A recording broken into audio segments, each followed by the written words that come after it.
Hello, everybody listening to the Fairweather Podcast. Your boy 2K Suave. I'm joined with my dog A-Rod. We did not plan to both be wearing Tampa Bay Rays hats today. Even this Yankee fan over here is wearing a Tampa Bay Ray hat. But, we support our local team here. And them boys right now. Woo-wee. I love baseball. It's still, they're still not playing any exciting teams. The test of time for them is next series. That's the test of time right there for me, because Boston doesn't have a good team. Bobby Dahlbeck is playing shortstop for them, and we know what great of a first baseman and great of a hitter. Who's next? And try them out. Blue Jays next? Blue Jays are next, so that's going to be the real test for me. Yeah. And they're beating Chris Sale, but Chris Sale hasn't pitched a full MLB year in like 3 years. So yeah, I know. That's the one for me. So next series is where I give them their credit, but still 4 sweeps is going to be amazing for them. That's crazy. That's crazy. But I know that's not your crazy or wacky stat of the week. So give me something. What you got? What's the craziest thing or wackiest thing or funniest thing you've seen in sports in the last week? Take it off. I think the funniest thing for me is I predicted that the Dallas Mavericks weren't going to go anywhere. And then we were like, oh, they have an easy schedule. They should be able to play in. Then, hold up, out of nowhere, they decide to sit basically everybody. And at half, they were winning by like 13 at half. I was like, shit, they're going to get this done. Then they just tanked and lost. And now they're under investigation by the NBA for good reason. Possibly. Yeah, absolutely, for a good reason. That's my funniest one to me that I could think of. Like that shit was embarrassing, like for real. It was embarrassing, and the worst part about it is you gotta trot Jason Kidd out there to make up some bullshit about it, and he's just like, it was a front office call. It was a front office thing. Like that's dumb. Yeah, and like I said, I hold the Mavericks to a high standard. They're a high standard organization. For the last 20 plus years with Dirk and Steve Nash before, and then everything after. I mean, they're a 50-win-a-year team that makes it deep into the playoffs. Like that's what they do. But since Kyrie, whenever Kyrie goes, there's a show. There's always a show, and I hate the correlation, because I said it in the last show. Like, I'm not wishing on his downfall, because I thoroughly enjoy the Mavericks. I love Luka. I love Mark Cuban. I like what they do over there, but this is not a normal Mavericks team, what they decided to do. So, that's my funny one. And then the other thing is crazy stat. The Lightning had the best record in hockey a couple years ago, and now that's been beaten by the Bruins. They got axed in the first round. Yeah, well, history tells you if you win the President's Cup or whatever it is, the one that's the most wins, they give you like a trophy for that. History says that you don't really go that far in the playoffs. So history says that, but that Bruins team looks pretty nice. That Bruins team is pretty nice. We beat them, but like I got faith in the Lightning. But not only did they have the most wins in 4 decades, I think they tied or had the most points in 4 decades. Got the most points, 100. Yeah. So that team is insane. But that's all I got for you. Those are the 2 that I had. I have a good one for May. I have a really good one for May when we record. Oh, May. It's April. It's not even April 15th yet. We're talking about May. May is my favorite month of the year, though, so it's all gravy. Because I wanted to know when this happened, and it's a flashback, if anything. It's a flashback, like on this day in sports type of thing. Got it. Okay. All right, cool. My thing, I heard it yesterday. It was not a stat, it's the wackiest shit I heard. Aguero talking all this shit about Ronaldo, saying that Ronaldo, yeah, I saw that like, too. Talking about all of this is free kicks and lucky and pure luck. I'm like, look, as much as I love Messi, come on now, like I don't understand where the animosity would have came from, but he was off his rocker when he said that kind of shit. That it's all pure luck. That's Messi's countryman, though, so he's. I don't give a shit. You like? It's I don't either. Who? It's not like it's like Michael Jordan, LeBron, and Kobe, right?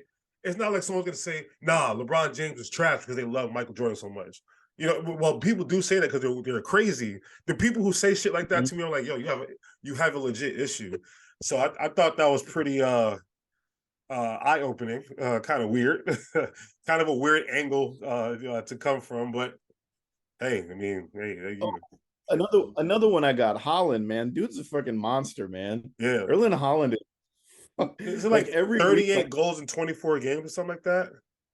yeah, it's insane what he's doing. He had a goal and an assist last time, and the match before he did a bicycle kick for a goal, which is just I feel like this guy is just like he has nothing better to do, and this is like what he does for fun. And when we had the World Cup, and we didn't get to see him play for, I think he plays for Switzerland. I think that's the country. He could have played for England, but he we didn't get to see him, and he put out a funny video of him just walking around the facility wanting to come back. Like, He scored and in other news, 34. He Rashford is scored hurt too, 34 so goals in his first 26 Championship League appearances. 34 and it's insane. 26. That is Yeah, ridiculous. a good season is like 12 goals for people. My man was It's like, insane. no, I got this. Speaking of soccer, He loves it. Rashford's going to be out for a little bit, so that Yeah. one So hurts. Sammy doesn't have a jersey. That one hurts. He still needs Yeah. to buy the jersey. Shout out to Yeah. Sammy. Yeah. I All was gonna right. say shout out to Sammy too. Yeah. So speedy recovery to our boy Sammy, who is a regular on the podcast. Yep. Get well soon, man. Everything's gonna be good. Hold your head up. Yeah. My dog. My dog.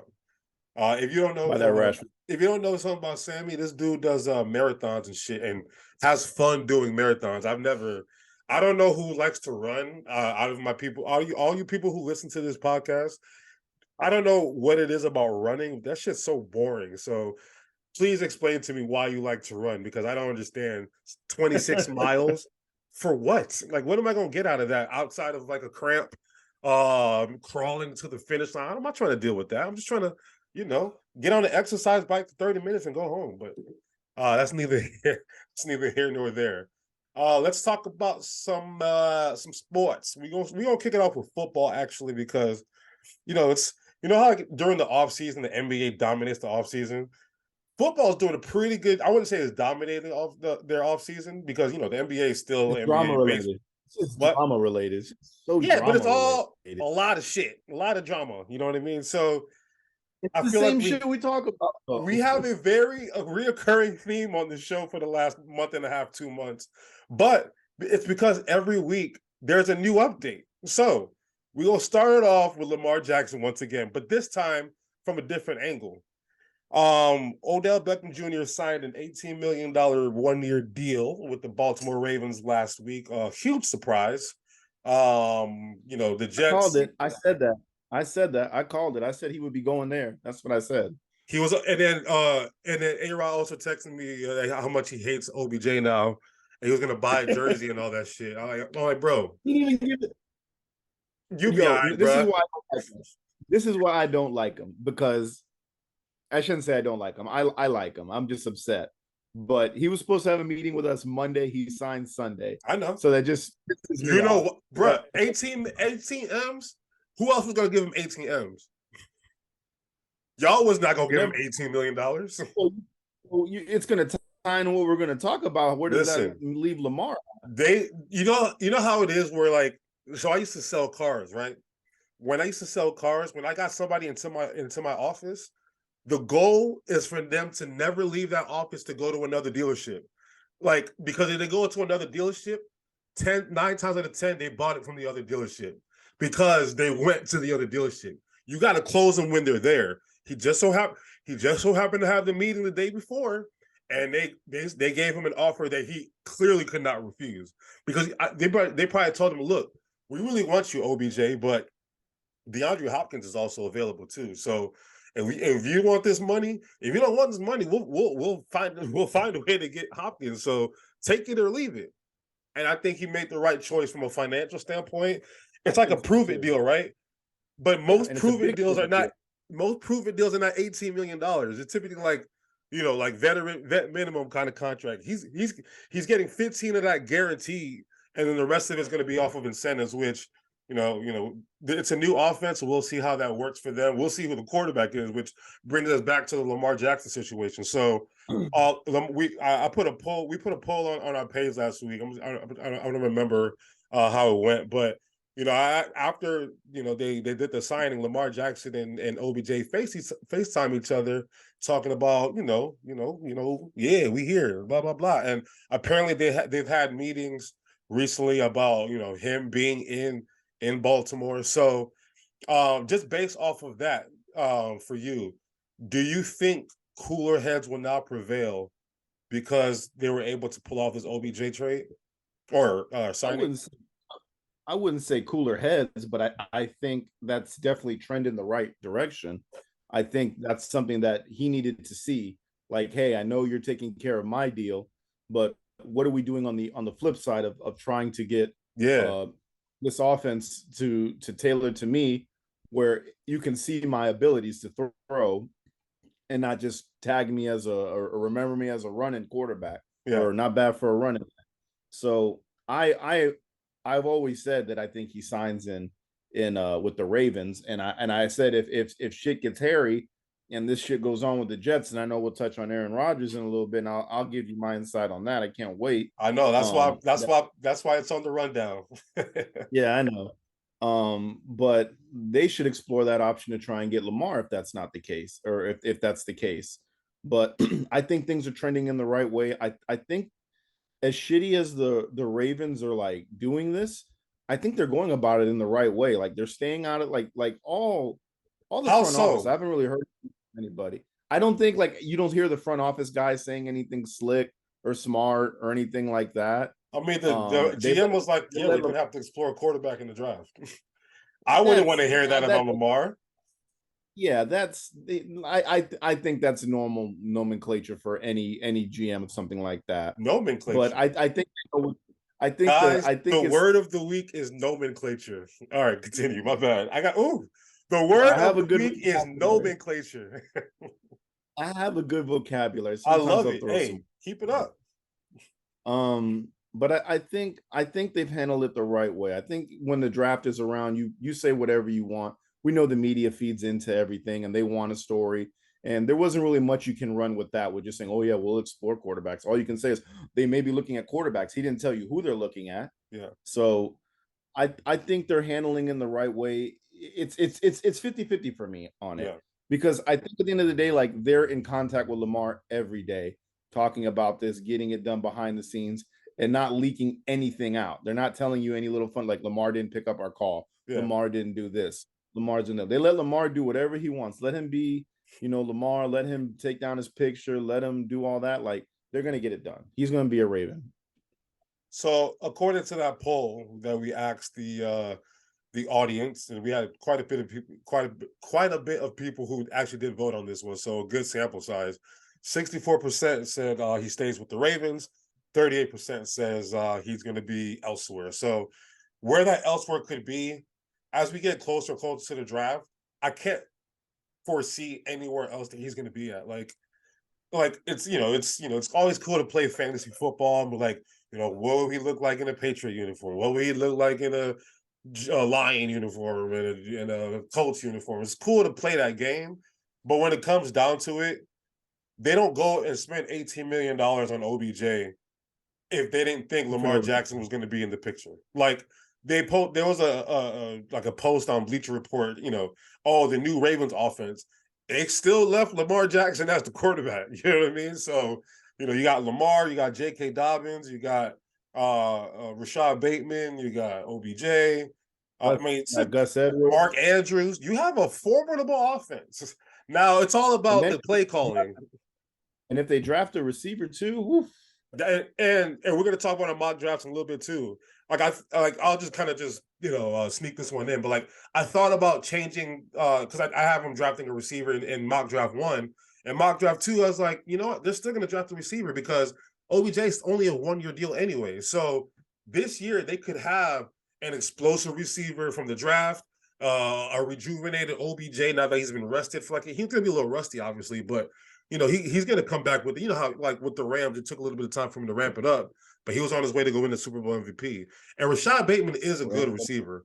He just needs to stay healthy. You know what I mean? So, and Mark Andrews is top 3 in the league as far as tight end. I mean, him, Kelsey, and I'll say Dallas Goedert because Some would say Kittle.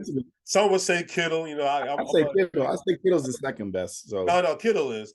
I'm talking shit. No, it's. I would say it's Kittle, Kelsey, Mark Andrews, and then Goddard, and then Darren Waller, and Kyle Pitts. I don't know what happened to him, but anyway, that's besides the point. We're gonna get to the draft. I got to talk about the Falcons because the Falcons are up to something. They're intriguing. They're up to something right now. But no, with Lamar, it's just we hate that this is a saga that has to go on for this long because who wants to talk about contracts and this forever and ever and ever. Like at some point, it's kind of just drags along. And it's like, okay, who's going to flinch first, right? And as we do get closer to the draft, all I do when I have downtime when I'm at work or like when I go like my little walks, I just try to find all the deepest, darkest secrets and rumors about who's saying what. Like you always talk about beat writers, so you got me on these damn beat writers now. Now I'm reading them all the time. I'm like on top of that shit now because I want to see what what the pulse of the actual thing. I don't want to hear Mel Kiper's bum ass or the Toxic Shay. I want to hear like the actual guys that are plugged in. So I think with Lamar, I was talking about him going to the Patriots. I thought that could be a thing. I think there's been a report that Mac Jones has been one of the few people that's been to who's been on at Gillette and on site where the practice at every day. Like he's literally there every day. And I know that Bailey Zappi shit is like in his head now. He's like, look, man, y'all really think Bailey Zappi rent free? You really think Bailey Zappi's better than me? So now he's in the gym. He's probably gonna get that body right. He's Bill O'Brien is he's a very good offensive coach. I don't recall, was he his offensive coordinator when he was in college, or was it Sarkisian? I don't remember. Bill O'Brien. I think Mac Jones when they won the championship. It might have been Sarkisian. I think it was. Yeah, so he might have missed that boat, but obviously, where's Bill O'Brien last year? Bill O'Brien just was 1 year with the Alabama last Alabama? year. Yeah. Nick Saban is going to save everybody's career. Like, look, just come here and be a coordinator for me, and you'll be in the NFL next year, I promise you. Or you'll have a whole head coaching job in college. So, that's something that he's always going to be good for. But, Nick Saban and Bill Belichick have like the same mentality. So I think Bill O'Brien is going to really do wonders for Mac Jones. Now, in that division, obviously, we don't know what's going to happen with Aaron Rodgers, but in that division, they're going to need Mac Jones to play lights out for them to have a chance to do anything. You got to play Buffalo twice. Like, it used to be they got to play us twice a year. Buffalo had to play the Patriots twice a year. Dolphins. Now it's like, damn, we got to play the Bills and the Dolphins and the Jets twice a year. Shit, it's going to be hard. So they need to figure out this Mac Jones situation. So I don't think Lamar Jackson's going there. The Colts, I think they're going to draft a quarterback. They need to stop with all this veteran. Just go draft one and start over finally, right? Like you drafted Peyton Manning, you drafted Andrew Luck, start over. So I think so too. But if a guy like Lamar is there, like you can easily make that trade. I think you could, but you also don't have to. You also it's the stereotypical one that I always tell you they go get, and I still think they go that route. Anthony Richardson. Anyway, you still get 4 years of a rookie contract compared to $50 million a year for the veteran quarterback. Sure. That's and you have a young team anyway. Like I would understand if it was like the Buccaneers situation with the team that they had when Brady got there. I would much rather pay the money for Brady than to go draft a rookie because the team was ready. This Colts team is not ready. Like they can win that division, cool, but they're not better than They're not better than Mahomes. They're not better than the Bills. They're not better than the Dolphins. Even they're not better than the Jets. The Jets with your quarterback now, they're not better than. No, they're not. Don't say that. So we're a clown. It's one of those things in which like the options are running out, and I think a lot of these quarterbacks are going to be coming from the draft. So Lamar and Baltimore need to figure that shit out. I think this OBJ signing was a sign of sign of good faith. Like, look, man, we trying. Like we trying to give you weapons, like for real now. we don't want to hear the excuses anymore. So I think so too. I just have to assume that. That's the best way I could put it too. It's a look what we're doing for you. So work with us now. The problem that I had though was like, damn, you found 18 million for OBJ, but you couldn't find some guaranteed money for me. So I'm like, I wonder if he would have thought of it that if he took it that way. I'm not sure if he did. I don't think he did, but that's a possibility. That's like that could be something. You know what I mean? It could be. It could be. And I'm sure they have the money worked out. They're just trying to figure out how much guaranteed money is he going to get. They probably have the number that they want, and they're not going to budge. And it's going to be up to Lamar because I forgot who said it, but I think they said that the reason why they gave him that the franchise tag, the non-exclusive one, is for him to go see like his true value. And he's obviously been talking to other GMs at this point, and he's come back to he's probably going to come back to realization. Ain't nobody about to give me this guarantee money that I'm looking for. So I might have to stick around here. You know what I mean? So we'll see what happens with that. You know, I haven't read anything that indicates in any direction, but I think the OBJ signing was okay. You know, this is the direction that we're going to go, and we're going to rebuild this thing around you, Lamar. Like Jalen Hurts, they put weapons around Jalen Hurts, and Jalen Hurts went from getting blown out by the Bucs in the playoffs to almost winning the Super Bowl that quickly. So, you know, all it takes is like a minor adjustment. All it takes. So, we're gonna see what happens with that. Now, before I get to Aaron Rodgers, actually, because of breaking news that came out yesterday, I completely forgot about it because the Eagles have been mentioned as suitors, but Devin White has requested a trade from Tampa Bay. Floor is yours. Like, what do you think happened there, and what do you think is going to happen there? Well, reading the beat writer once again, they say that he's upset because contract extension stalled. They said they were going to visit his contract end of the season. He's at the final year of his 4-year option. He's in the last year of it, and they wanted to do an extension, and they haven't said anything. So he's upset about that. And I'm in a group chat with Pless and his other half of his podcast. And he was like, they were upset. They were like, good riddance, you know, that's fucked up, this and that. And the way I see it is like, good riddance? Come on, man. That dude helped y'all win a Super Bowl. That's what I'm saying. That's what I'm saying. They're like, show good faith and play out your contract. That's not how it works in the NFL. Oh my God. It's a bunch of snakes. Yo, I gotta get Pless back on this show.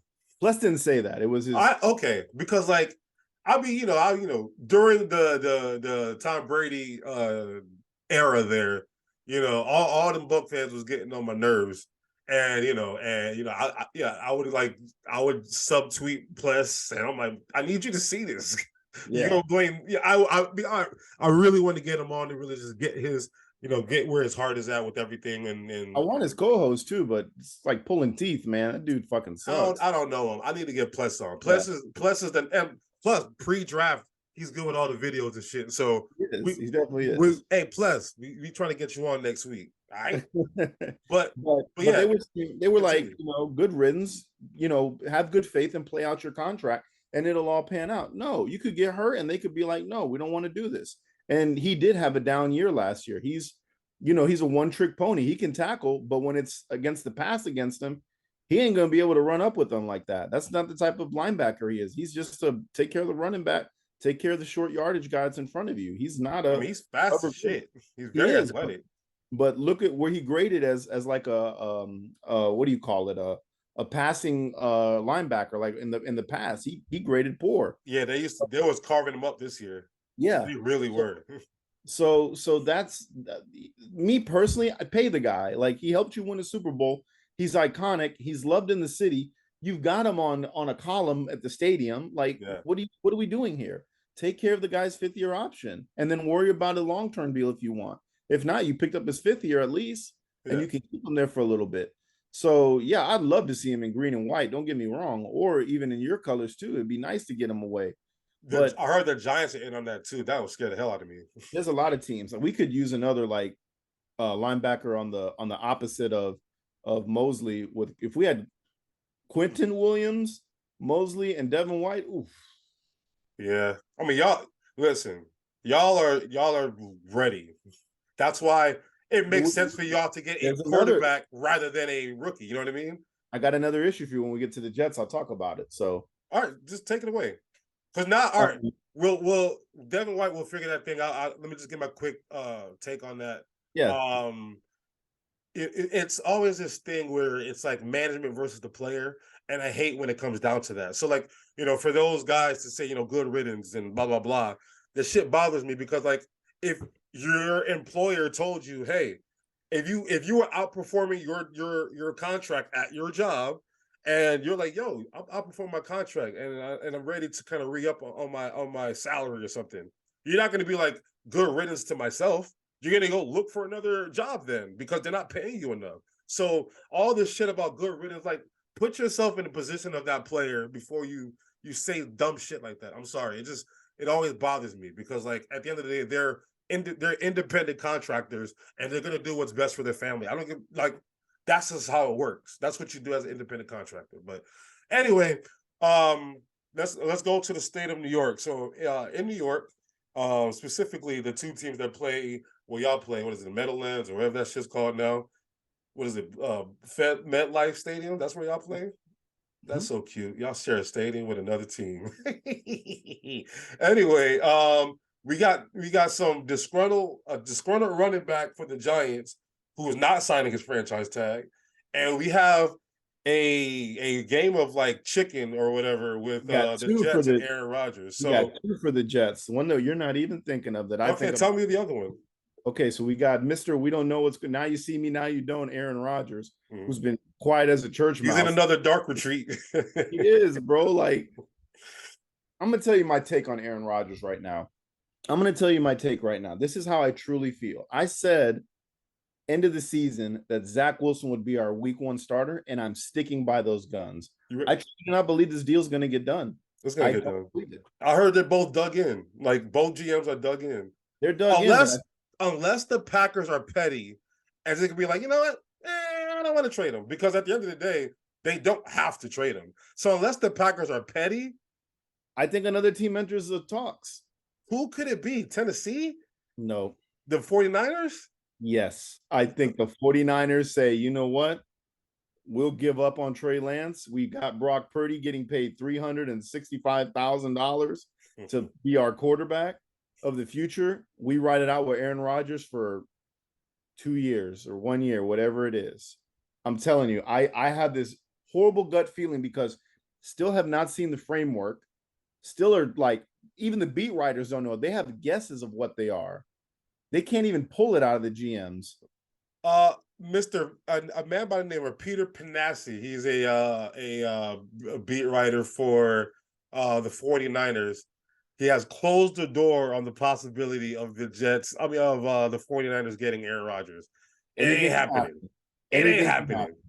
I just have this gut feeling, bro, and I'm pretty good with my gut, man. You know why you have the gut feeling? It's because it's your team, and you're very emotionally attached. I am.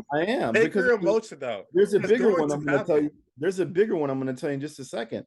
But the fact that I haven't seen any of the schematics of anything, there's your other word of the day, schematics. No. Nomenclature is the one. Nomenclature is the one. Because I haven't seen any of the framework of this contract or this trade. Because Aaron Rodgers, we know he loves to talk. He has been quiet as a church mouse, okay? As he should. He does too much talking. He should, but we know he's not that type of guy. We know he's ready to jump off on Pat McAfee's podcast. I heard he's doing he's going to like pubs and doing trivia and shit like that. Like he's going to Irish 31 doing trivia. Let him do that. That's what he should be doing. Enjoy your summer. Should be, man, but like it's a headache, man. It's truly a headache, and these guys, like, they're known to drop the ball on stuff. They're known to drop the ball, and you know what I think it is. I'm not taking any credit away from Joe Douglas, because I'll give Joe Douglas his credit. He has wheeled and dealed some stuff right now, and I'm loving this from him. Go Birds. He's slowly about to leapfrog Mackinnon as my favorite GM for the Jets right now, if he can get this to happen and put this all together. But I just kind of don't see it happening. So But Well, I just saw 3 hours ago on Bleacher Report, Packers want 2023 second rounder and 2024 first rounder from the Jets.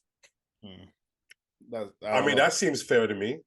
Yeah, I don't know if that's gonna Y'all happen. have 2 second round picks.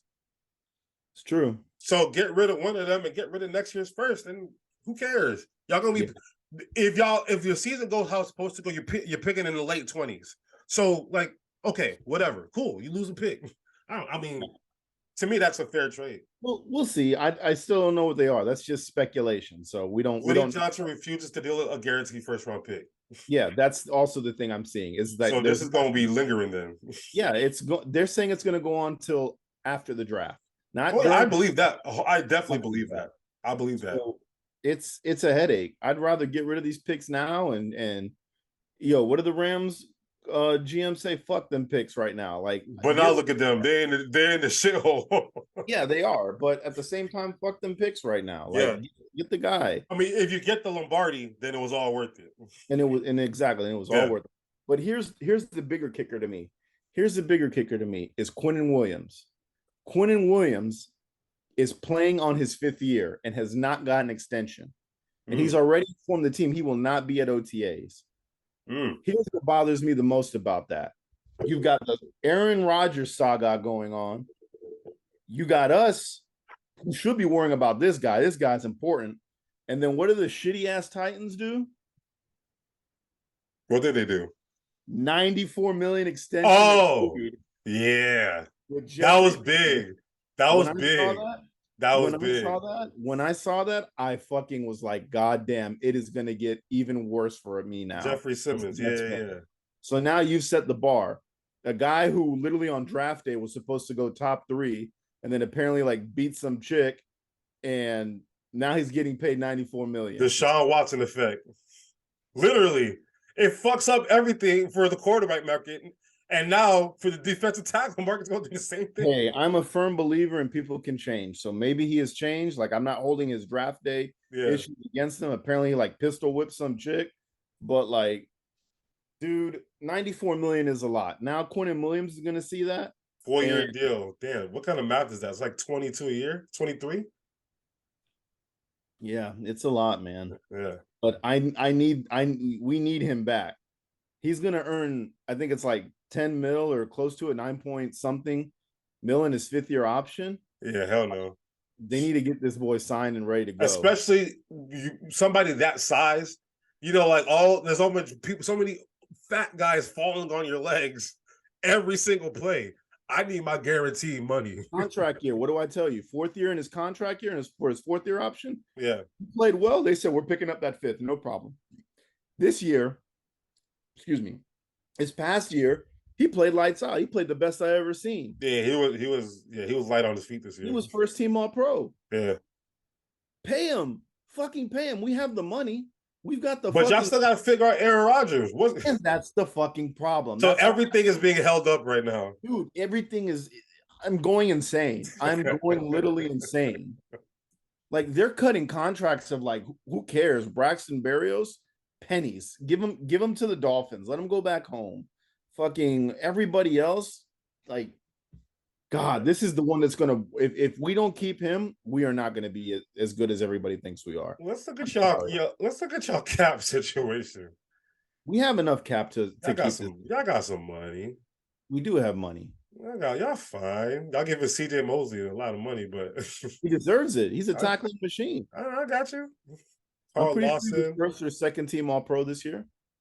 Okay. Yeah. Quinnen Williams didn't get that contract. So, and so in your overall conclusion with your Jets, right? What needs to be done right now for you to be like, okay, I feel a little bit better? I need the beat writer to go into the GM's office with a loaded gun and a fucking bomb across his chest with the fucking like detonator there and say, how much, what's it going to cost? We need to know now. That's what I need to know. And I can sleep comfortably at night. So we know what the framework is of what we're going to be possibly doing, and then start thinking about, okay, Quinnen Williams. That's to me, that's the bigger picture right now. You know what Joe Douglas needs to do? He need to call his old boss, Howie Roseman. Like, look, Howie, Somehow you be getting this shit done. Please help. I mean, You know that how he's to gonna me would tell be him? his best bet right now. You know how he's gonna tell him? Buy low, sell high, motherfucker, and hang Yeah, up. I mean, That's what he's shit, gonna yeah. do. He's gonna hang up on him, bro, because that's competition now. But Oh, but it's the AFC and that's his boy. You know what I mean? It's fine. maybe we don't know. But Joe Douglas, like, fuck, he's a fat man. He better come back like really, really. When I see him, like, if we get the Hard Knocks thing or whatever, like Oh my they're god. talking about, he better come back Are y'all a fat. candidate for that? We're a candidate. That or the one like they did for the Cardinals too. Oh, like the season? That would be better because I want to see Aaron Rodgers for a full season. I'm I'm that's the one I don't wait. We let Leonard Williams walk. Mhm. We got rid of him. And I was like, that was so dumb. And look what Leonard Williams has turned out to be for the Giants. He's I been know. all All he had to do was move across the locker room. yeah, that's it. And that pains me because I saw the talent there. I just saw that they didn't have any. They had Muhammad Wilkerson and him, and then they let Muhammad Wilkerson go. And I was like, well, now you're gonna let this guy be the anchor at year 2? Like, come on, you can't do that. So all in all, the Jets they're just a headache for me. Yeah, everything looks good, and everyone's like, you should be happy, but I'm not. I'm really not. Like, draft is creeping up. You know, I really want Paris Johnson. He could easily be taken first in the O-line guys.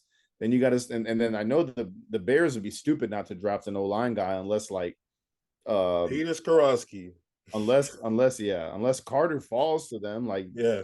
that would be the only way I think about it. But then we got to start thinking about bro Derek Jones from Georgia or from Georgia and all these other guys. So it's I'm doing my best to wrap my head around all these guys and see how they are. Yeah. But, I mean, the kid from Tennessee too. He didn't allow a single sack on Hooker. So No, we're about to get to the draft because I gotta say, I have never been this excited for a draft, and I have no reason to be this excited. Like I'm just playing. It's because before I would do my mock drafts, and I would just do them and just be done with it. I've done at least 30 mock drafts a day over the last 3 weeks. Something is wrong with me. So I'm seeing all these different scenarios. Like there's the Pro Football Focus one, network one. You can draft up until like how many rounds you want. So I just be doing 3 rounds. I'll be making trades and shit. Like hey, I've had some good ones where I'm like, damn, Howie, if you can pull this shit off, it's a wrap. We got this. But before we get to the draft, let's talk about Saquon real quick. And Adam Schefter also just tweeted that Dexter Lawrence is also not going to be reported to offseason programs for the same reason. Well, that's because unsolved contract situation, Saquon got tagged. And the tag for a running back is not good. And this is a guy who's obviously had like some injuries already in the past. So just like we saw was what's his name? The Pittsburgh guy that flamed out, Le'Veon Bell, and we're seeing with Austin Eckler right now. We see it every year. Every year there's a running back that has to deal with this, and this year's Saquon. From what I see, I would assume that Saquon's going to be a lifer for the Giants, right? Like I see him as like I can't imagine him in any other uniform. So, what have you heard, read, think? What do you think about that whole situation? I mean, the only thing that I read is I saw that he didn't want to report to training under the tag. Yeah, and I think that's more of like, pay attention to me now. You got Daniel Jones. Sorry to cut you off. Does that mean he won't play football under the tag? Like, it's September, whatever, and the season started. Is he not going to do that either? I don't know. It's a game of chicken. I think that's what the NFL players have finally realized. It's a game of chicken. Like, I'm sure their agents tell them like, hey, they took care. There was 2 guys they had to worry about this offseason, and maybe 3 with Dexter Lawrence. Mm-hmm. It was possibly 3. They took care of the big one, the big contract, which was Daniel Jones. Now they tagged you, and why aren't they working on trying to work on that contract? Listen, so it's a game of chicken that they want to play. Listen, I'm sorry. Daniel Jones had one pretty good year. I agree. How can he be the first one to get signed after one pretty good year? I'm sorry. I think that was and we talked about it a few weeks ago, like who's gonna get tagged, One pretty good year. should not be getting you $160 million like that quickly. Like that blew my mind a little bit. Saquon is the heart of that football team. He is Clearly the heart of that football team. He is. He definitely is. And I told you he was going to be the one to get tagged. I said that shit. I knew it. Because why? Everybody favors a quarterback. You want to keep quarterbacks are hard to find in the draft. And if it worked one year and we praise Daboll for being the quarterback whisperer he is, maybe we see another Daniel Jones next year. Maybe we see one we didn't expect to see. And if they have receivers, maybe, but yeah, he's throwing the trash cans right now. Yeah, exactly. So if they get a receiver in the draft, we'll see what happens. But you got to pay Saquon. I'm sorry, like he's $10 million. That would be his contract. $10 million for 1 year. I'm sorry. If Zeke can get his contract, the dude who had allegations against him too. I mean, the dude was suspended for 6 games. Jerry I know, but when we talk about like in over the last 5-6 years, the top running backs, McCaffrey, Zeke, Saquon, Austin Eckler, like these have been the top guys. They should not be having to deal with this, and it really sucks about the running back market in the NFL. Like they really get like disrespected. Like they do, and they really do most of the work. They do most of the work. It makes no sense. You got to block tight ends. You got to block defensive tackles. You got to go out and catch passes. You got to run the ball 20 times a game. Like, you have a heavy workload. I need my money. Like, I do. Jamal Williams is the prime example. Yeah. I don't get why an organization of a guy who's pushing about that team, cried on Hard Knocks, shows his passion, loves being there, and you let him go? Austin Eckler's been saying this. He said it on the Rich Eisen show. I feel like I got punched in the face because I really still want to be a Charger, but like they don't see the value in me. Like, bro, the dude has 38 touchdowns in the last 2 seasons. 38. That's a lot of damn freaking touchdowns. That's an average of 19 a year. That's a lot of damn touchdowns. So for me, it's like and again, like if I have a son, right, and I probably don't want my son to play running back. But if he, not running back, I don't want my son to play football. But if he's gonna play football, 5 billion%, I'm like, son, you ain't gonna be on running back because you ain't gonna get the money that you're looking for. Like you're gonna get shortchanged. You just tell him there was already a Nigerian nightmare. And we don't. Yeah, we got enough. We've had one good Nigerian nightmare. Jay Ajayi was Nigerian too, but like outside of that, Nigerians know better. Like, nah, we gonna play some money positions. Look at that money, and look, as an Eagle fan, I'm always going to be open about players that I like from my people in my division. I love Saquon Barkley. Like that's somebody you don't hate. Like he's a good dude. Likable guy. He's very likable. He's a good dude, and I want him to get his money. At the end of the day, like long story short, Daniel Jones was pretty good for 1 year, but Saquon is the heart of that team. You need to pay that man, take care of him because. Without Saquon, that team was nothing. And with Saquon this year, Daniel Jones got better too because you still have to pay attention to Saquon. So like Daniel Jones had a little bit more of like an extra second just to think. And it helps when you have somebody like that in the backfield with you. So hopefully he gets his money. We'll see what happens there. Now, before we get to basketball, I know the playoffs are starting and everything. We got to talk about Mock Draft 2.0 because we released Mock Draft 2.0. I told A-Rod I'm going crazy on Mock Draft 2.0. I'm going trade galore. I'm doing everything. So let's just let's talk about it, right? So what changed for you so far? Like what was like some of your big changes? I put Bryce Young back at the top because I see him as the favorite now. Vegas odds moved to him. A lot of the big draft guys that I follow, they said that Bryce Young is definitely going number 1 now. As he should.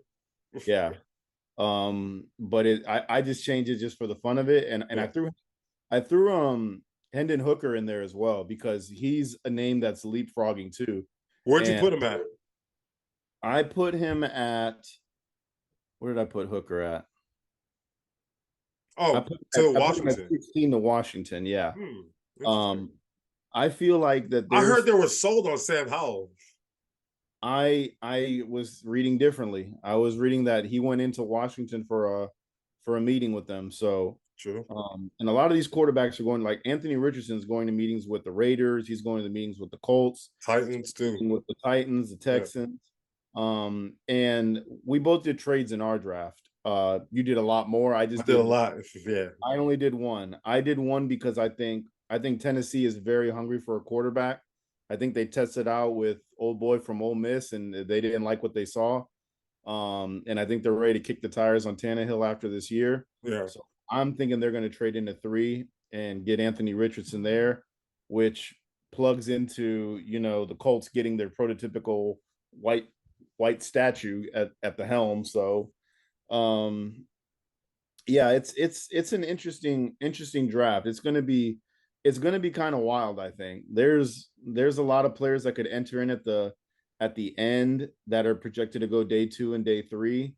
And there are guys that could easily slip out of the first round too. I still think Jalen Carter is gonna have a strong draft. I think he goes You have top. him 6. I had him going. Yeah, actually, I had him going 6 because I think Anthony Richardson going 3 is going to throw the fucking bomb into everything and make it explode. Yeah. And then the Colts are going to panic because they're doing their due diligence on Will Levis now. So maybe they like what they see then. They're like, well, screw it. 4 quarterbacks go off the board, 1, 2, 3, 4. Yeah. And then the next 2 best defensive players. and then the Lions brought in Carter for a meeting last week. So I think at that point, if you're Seattle or the Lions, you got to take Will Anderson or Carter, one of the two. You've got to take one of those two and go forward with that. So I have the Lions taking a corner in Christian Gonzalez. I think now, especially with Okuda being out the locker room, which we didn't even talk about the Falcons. Yeah. With Okuda going to the Falcons, first of all, to be very sidetracked, the Falcons are having a very good offseason, like an amazing offseason. So going back to the draft, does any of those moves, especially the Okuda move, kind of give you like maybe an inclination of maybe they'll probably go a different direction? Like, what do you think the Falcons would do? Because you have the Falcons going to Tyree Wilson. I have Jalen Carter falling to the Falcons, and I think they will pick him up in a heartbeat. Oh, I think if he's there, they definitely will. Yeah, he's a Georgia kid, like, you know what I mean?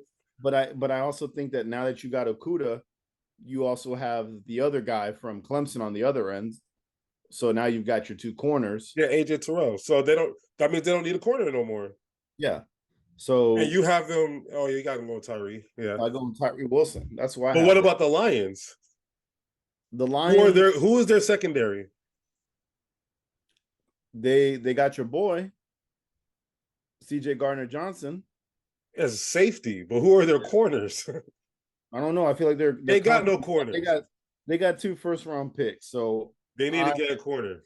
Yeah, they could get one. You have them getting who? Christian Gonzalez and Miles Murphy at 18.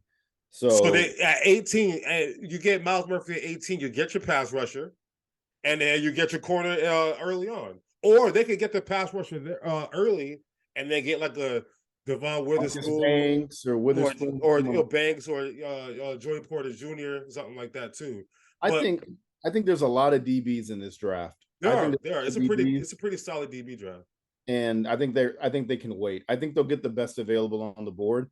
I think what they really, really need, and that's what's been a focal point in their offense, has been a playmaker on defense.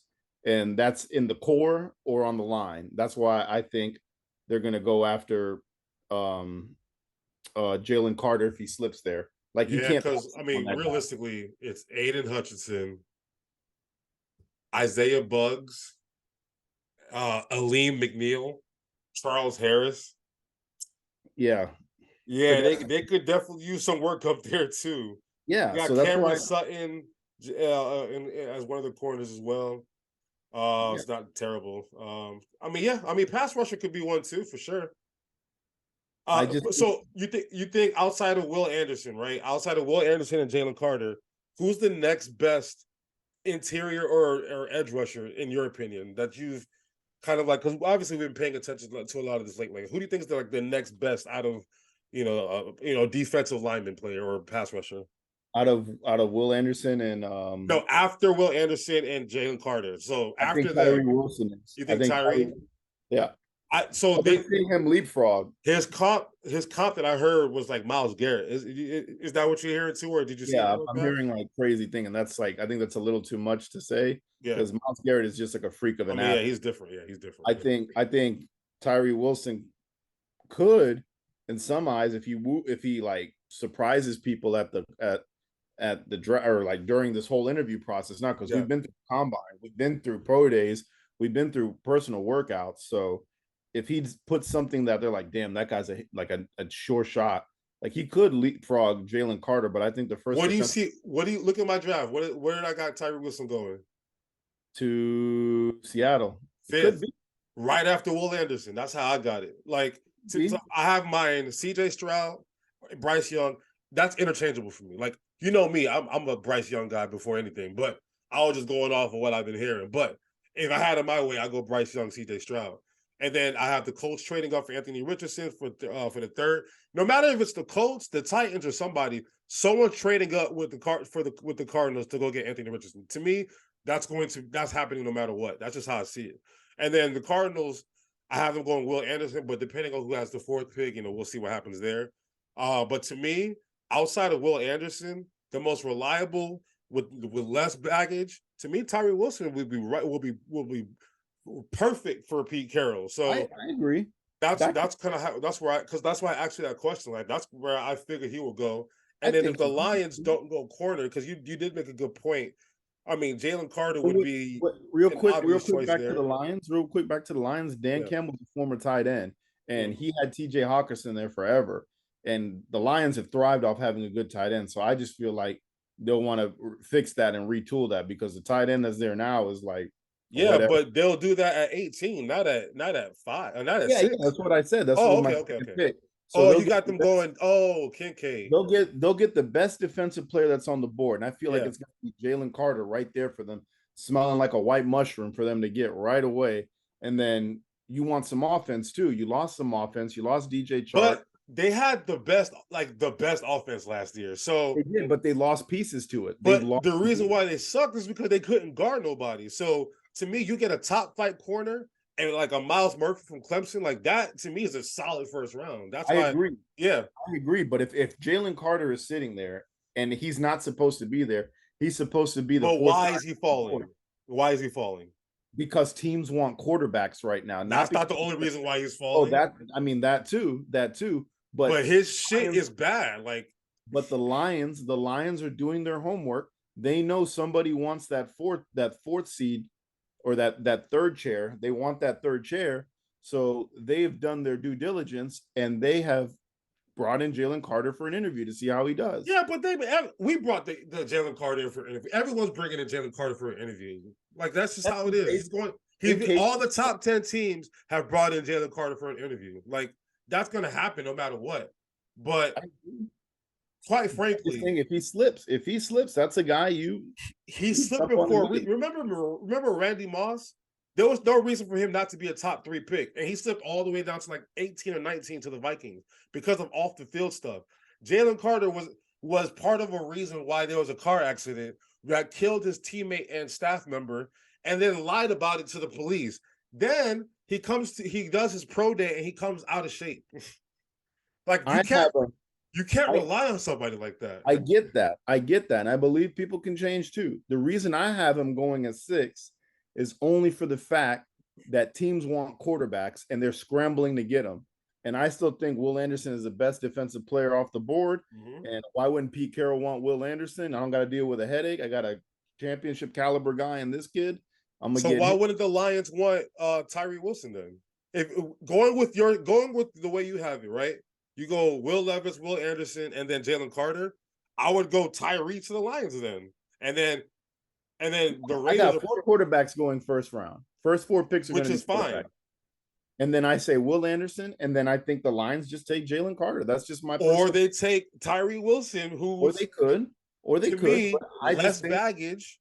I think, but the Lions love baggage and crazy shit. So why not get that? Not anymore. This ain't your old Lions. These are the new Lions. That's true, but Dan Campbell I Lions. still think you can't miss on Jalen Carter. Still just think you can't. Tyree I don't Wilson. know, man. He strikes me as somebody who's not going to work hard.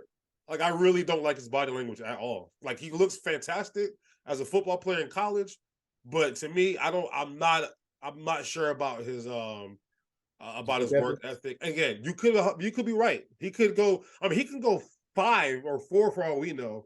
But to me, I'm going to need to see a little bit more, from his work ethic. I'm going to need to see a little bit more from like just, like I need him to like show remorse for the situation. I need him to just do something to make me feel like, all right, this guy's not too bad. You know what I mean? Like I haven't heard anything positive about him. I just still think that's he's my problem. Yeah, no, and I get that. I get that 100%. I'm with you on that, but I just still think he's a guy that his name, like, draft me, don't be stupid. I think that's like his name that comes with that too. Because we were seeing him going, possibly 1 overall in those talks, possibly being better than Will Anderson. And now we're seeing a slip because now we've got more information. Yeah. So it comes down to these organizations on what homework they do, how they feel like he's going to be in that locker room. Are there other guys in this locker room that could, fuck with him and get him off track? Or does he look like he's the guy who's you can make the anchor of your defense for a very, very, very long time? So that's what it comes to. I got to get into something because I heard it today 3 times. And 1 time is a rumor, 2 times is okay. 3 times there's something in the pudding. You remember back in 2006, the draft was the Texans had the number 1 pick and the Saints had the number 2 pick. And conventional wisdom would say the Texans were going to go draft Reggie Bush. And they completely just flipped the whole script on everybody and drafted Mario Williams. A report came out yesterday or this morning that there's a really good chance. I don't know what the chance is, but there might be a chance where the Texans don't even go get a quarterback in number 2. I heard that Adam Schefter said he is not even convinced. He's not convinced at all that they're going to go draft a quarterback in number 2. So all this C.J. Stroud, Bryce Young situation, we might be completely off because they did it with Mario Williams. Like, what happened to Mario Williams' career? Nothing. You know what I mean? Like, and the Texans are notorious for being stupid and doing some shit like that. He had a good career. Don't say that. He had a good career, but like Reggie Bush won a Super Bowl. What did Mario Williams do? It's hard to win a Super Bowl, and that Saints team is it possible in your head, and by any all right, beyond a reasonable doubt, we're gonna take this to court. Do you have any reasonable doubt? No, you think 100% they going quarterback? I 100% think they are going quarterback. I don't think they have trust in Davis Mills. They threw another guy out there to play a little bit last year, and it didn't look good. And when you get Miche back, and you get who's the other receiver they signed this year on the roster? They got another receiver on the roster, a veteran. I forgot who it was. But they got Dalton Schultz as a tight end, which is fantastic. They got Dalton Schultz. This is a good tight end. Like I think you got to get ready to start being good again. I think you got to start being and they know if they're smart, they know like when they drafted Deshaun Watson, they struck gold. And if you can strike gold, they got Deshaun at number like 12 or something. And they have the 12th pick in the draft. And they have the most draft picks out of everybody in the draft. They could get creative. They could, but I don't think at 2 you pass on that. And Bryce Young was in Houston yesterday, by the way. So today actually. So we do know that he was there. They have met up with him, so we do know that. But I don't know, man. The Texans was one of those wild card teams that like I wouldn't put it past them. Basically, like if they drafted Jalen Carter at number 2, do you think I'd be surprised? Not at all. Not at all. What's your hot topic in the draft? Because I have mine. Like, what's something that you've heard that you think is crazy that could happen? Well, the Texas thing was one of them for me. Like that one, obviously, like that one came out of left field for me. But the one that I've heard most recently is that they only have one wide receiver graded with the Well, the majority of teams, again, this is according to anonymous source, an anonymous scout or anonymous GM, whatever it was. Most teams only have one wide receiver who has like a first round grade. And who Now, is it? Jackson Smith and Jigba, Oh, really? Ohio 'Cause State guy, right? I was reading. So mine was the same thing. Yeah. Not graded, but I have a lot of guys that are favored to pick Zay Flowers over all the other receivers. So a lot of guys love Zay Flowers, but they said Jackson Smith and Jigba was the only one that got a first round grade. I think they like Zay Flowers because everything else that he can bring that you're not going to expect because he went to Boston College and you don't know too much about it. But Jackson Smith is the only one that out of a lot of these scouts that got a first round grade. Now, based on that, right? How many receivers do you have going in the first round? Maybe 5? No, I've got 1, 2. I think I have only 3 or 4. 3. I have 4. Well, I have 4 as well. So I have Quentin Johnson, Zay Flowers, Jordan Addison, and then Jackson Smith and Jibba. And then I almost put the Tennessee cat in there too, Hyatt. Then I changed my mind there. But do you think, I mean, look, in today's NFL, and I get that, right? Like, maybe there's only one that got that grade. But we've seen in the last few drafts, wide receivers have become like a premium in the NFL. So They used to not. They used to not, which is they crazy. used to not. They used to get that running back treatment. Like now it's like, yo, we need to get these get these receivers now. Like, what was it? The Treadwell, the Corey Coleman, and there was that went to Dotson. Corey Coleman. Oh my God. Remember they had Treadwell. It was Treadwell, Dotson, and Coleman all went in the first round. They all fizzled out. Jeez. So hey, out of those 4, who do you think has the best chance to fizzle out? I don't know. I won't say Addison because you know how I feel about USC receivers. I don't know. What's the hype on Quentin Johnson? I'm sorry. He's huge. I don't care. I know. I see the thing about him is like I get Mike Williams body vibes. Maybe better. I don't know. Because like when we saw Mike Williams in college, we were like, this guy is it. This guy is it. And then when he got to the pros, like he shows up for some games and then he gets hurt. Like he's like a modern day Julio Jones. So yeah.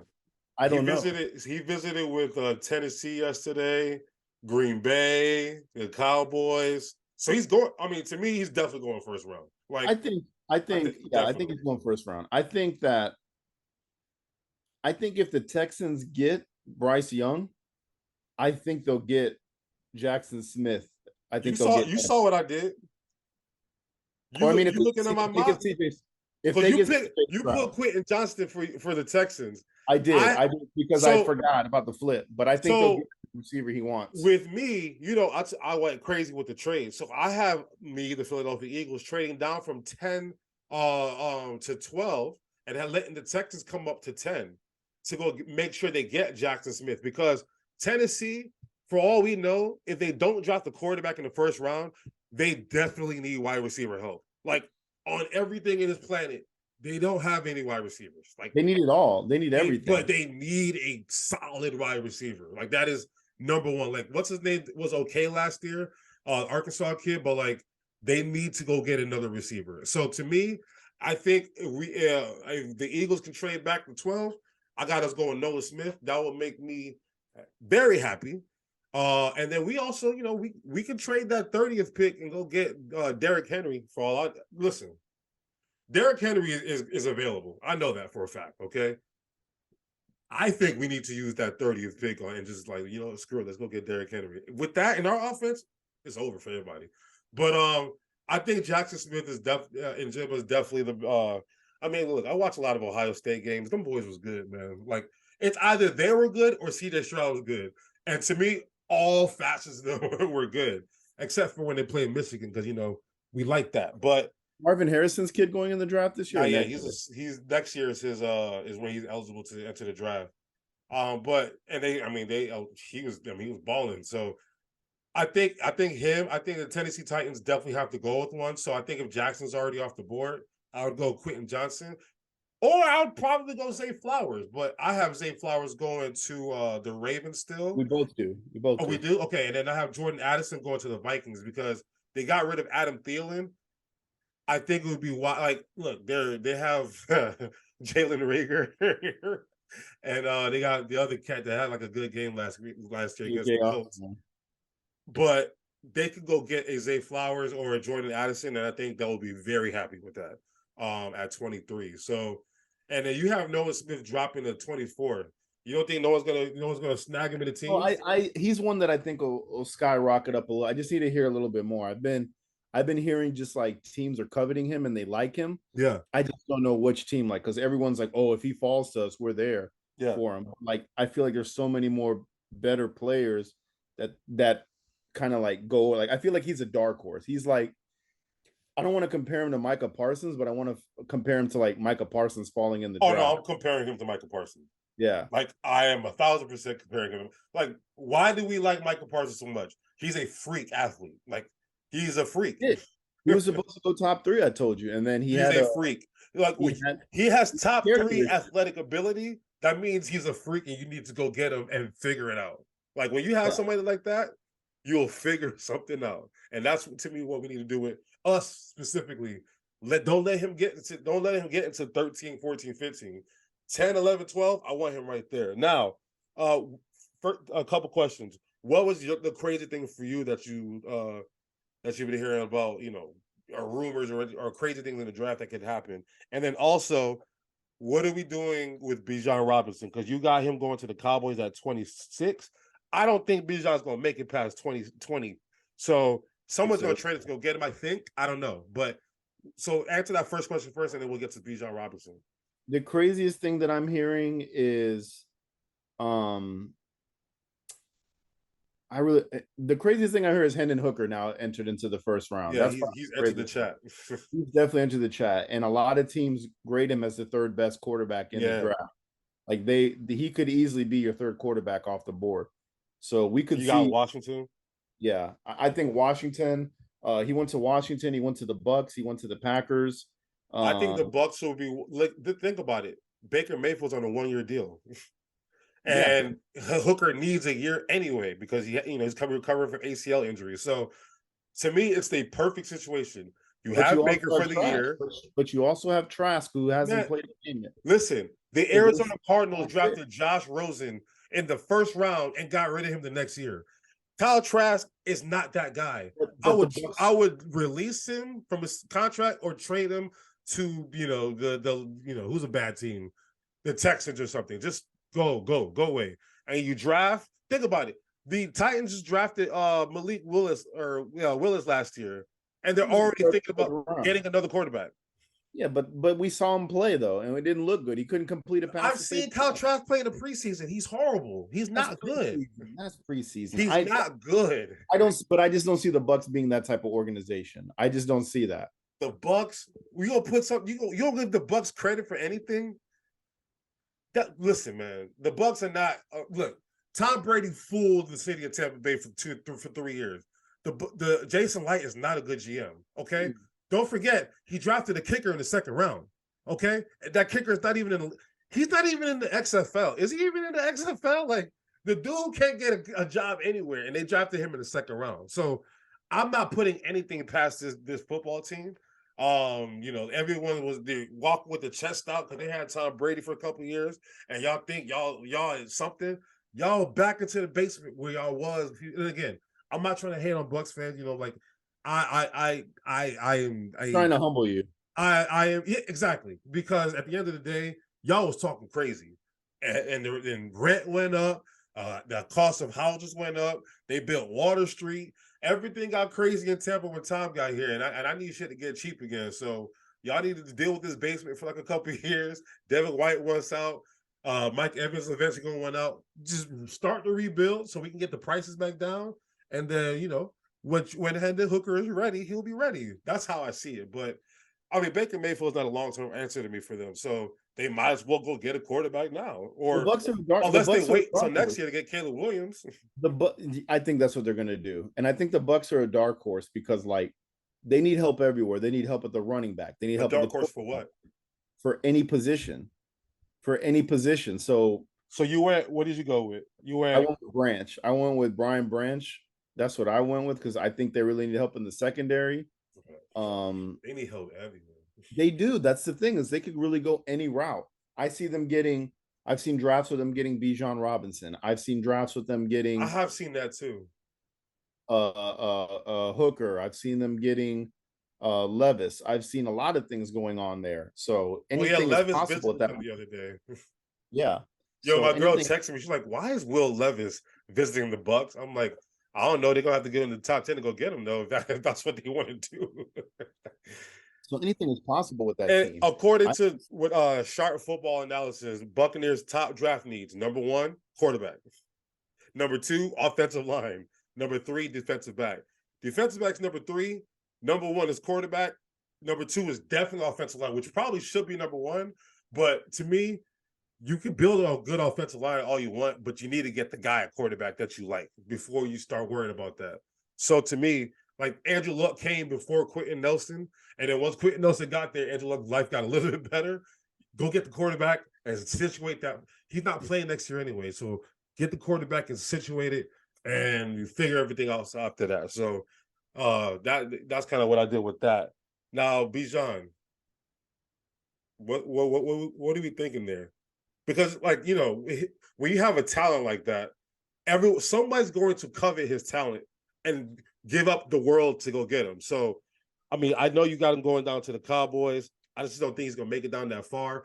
The way I had it, because I mean it's not like mine was that much different, but I have the Bills trading up to go get him at 24. So I have him trading with the Jacksonville Jaguars because that pick that the Jacksonville Jaguars have, they can literally pick anybody they want.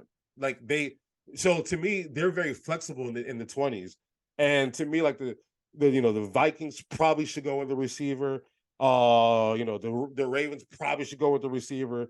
The Chargers, I haven't picked him Michael Myers. So like I think Seahawks go get like a guard, right? So I feel like those picks to me, I feel pretty confident about, like just based on their needs. The Buffalo Bills need a dynamic playmaker in the backfield. Now they can go get Derrick Henry, but that costs money. They to me are a scary choice to be like, you know what? Let's just go do it. Let's just go get the guy, and who's gonna stop our offense now? That's how I saw it. So I mean, what do you think? Yeah, I mean I agree with you. I feel like Jerry's got something in the books, and But he would I have don't to. think I don't Do you think Jerry would have to trade up to get him? listen. I don't really like looking at my draft now. I don't think Bijan Robinson is going to be there. Okay. I see him going as high as 6 to the Lions. The Hell, Lions have definitely like hell a lot. Hell no. 6 Anything is possible. running back. Yeah. Zeke didn't pan out for the Cowboys. They ain't never won shit with him. Saquon been hurt. Like these top 10 picks at running back, I'm sorry, that's a waste of draft capital. It's cool for like the first 3-4 years when look at McCaffrey. He's on another team already. Like think about all these receivers that have gone in the top 10. They either don't play for the team, like Zeke cut, McCaffrey traded, Zeke. What's the other one that I just mentioned? Whatever. It's tough, right? It's really tough to go get a running back in the top 10 when there's all these quarterbacks, all these defensive pass rushers. Because to me, the most important position in football, the quarterback, the guy who's going to go get the quarterback, and the guy who's going to protect the quarterback. Like you need to figure those things out in the first 12 picks. Everything after that, it's like, all right, we'll see what got There's next. a sucker born every day. Some people think like, oh, who's going to be flashy and put people in the stands because we're not going to be competitive for a while. You think Dan Campbell's a sucker? Damn, that's your boy. Come on, man. Hey, man, he loves him a good running back. So I mean, I could see the Lions. If you love a good running back, they would have kept Jamal Williams. True.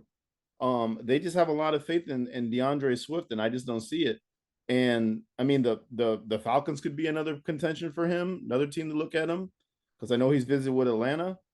There's a lot of teams that could use him. So yeah, Atlanta making all the moves that they've made in free agency, they can really go get Nolan Smith, Jalen Carter if he's there, Bijan Robinson if he's there. Like they can really do whatever they want now, unless they're coveting a quarterback.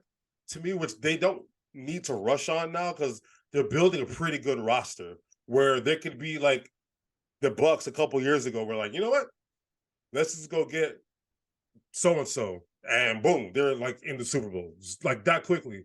They have they're building that type of a roster right now where they're like, we got this guy now. Let's go fucking dominate. That's how I see it. So the Falcons are in a very interesting position where they're at in the draft. So but yeah, I mean, yeah, they can go get Bijan Robinson if they want. I mean, shit. I mean, the Chargers are in play too. Well, that's like, what I like that when you. I had that 1.0. Yeah, I like that. I like that possibly as a fit. I mean, the Eagles are intrigued by him. Obviously, it's not like we are very intrigued by him, and we have the 12th pick, we have the 30th pick. We can very well just trade up with that 30th pick and go get him, or some. I don't know what we would figure out. But from what we saw last year with my squad when we got AJ Brown, we got a disgruntled player on a contract year to go get him, right? I think Derrick Henry is. I feel. I don't know. I feel it in my soul that like, Howie's gonna pull some shit on draft night, and I'm gonna be like, holy shit, he did it again. So, it's either gonna be Bijan's, it's gonna be. I mean, when he drafted Devontae Smith, I mean, I was so happy. I wish people could have seen your emotions that night. That was probably the greatest nights of my life.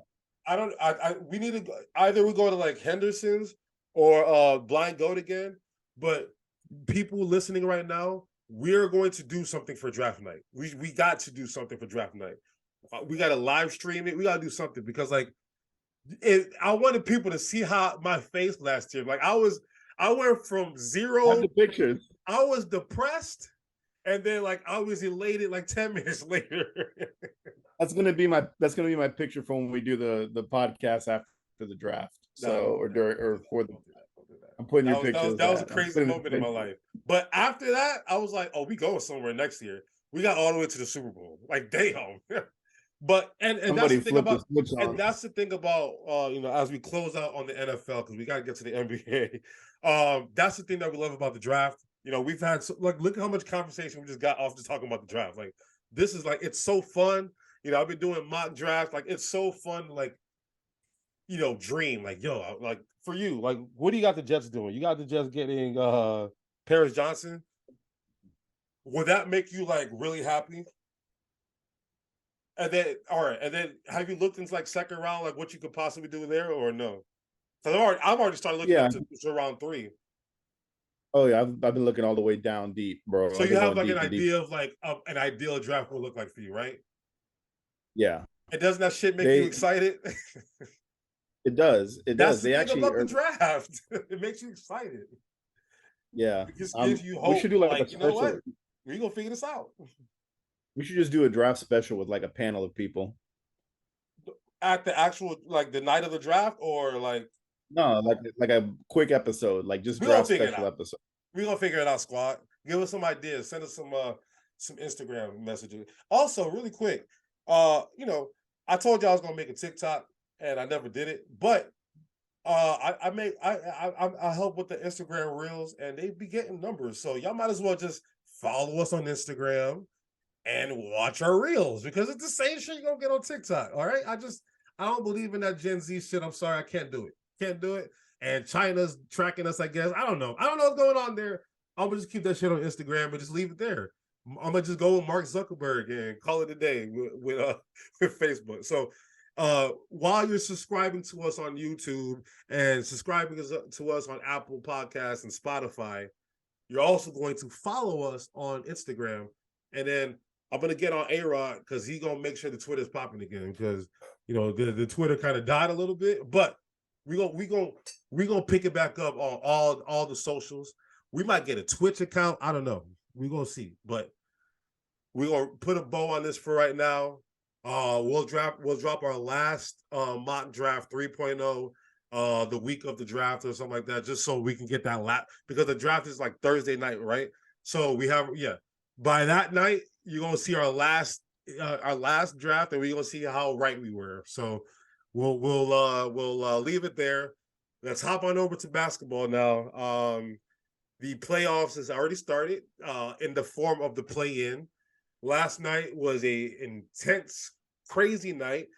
A-Rod got no love for Trae Young and the Hawks, and the Hawks went into Miami and beat the dog shit out of them. I mean, the dog shit. It took Kyle Lowry old fat ass making it respectable for that team. Trae Young, Capella had like 21 rebounds. Like they out rebounded them by like 30 or something like that. Like the Hawks do, like, you know, the regular season, they're like, you know, they're very wishy-washy, but come postseason, they beat the Knicks and the Sixers one year.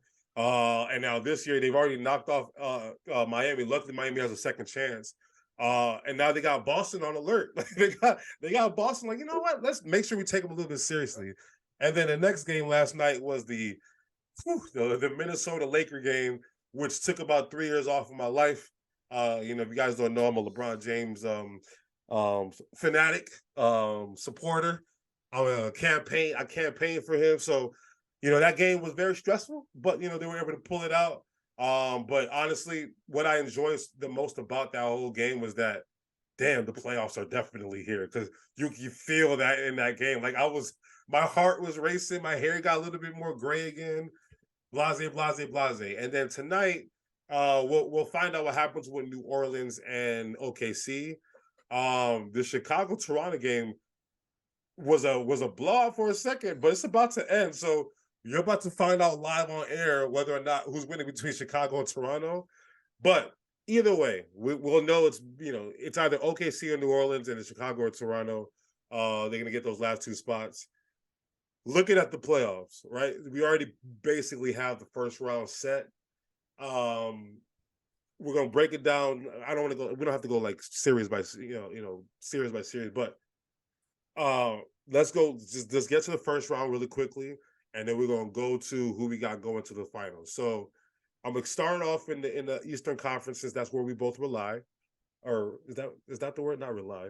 That's where we both reside. That's where we both reside. See, he dropped nomenclature, and what was the other word? I forgot. Look at that. It wasn't important. He dropped nomenclature. Now my vocabulary is all messed up. So we're gonna go to the East, right? The Bucks are gonna be playing either the Raptors or the Bulls. If I'm not mistaken. Or no, the Raptors, the Bulls, or Heat. Miami. And the way it's looking right now, it's close. We're about to find out. Either way, I think we can both agree that Milwaukee should probably win that series. Cavaliers, Knicks, Donovan Mitchell's going to be in the Garden. Sixers, Nets. Kuzma was talking all this shit about Spencer Dinwiddie and back and forth. So Kuzma said go Philly. So he's on our side.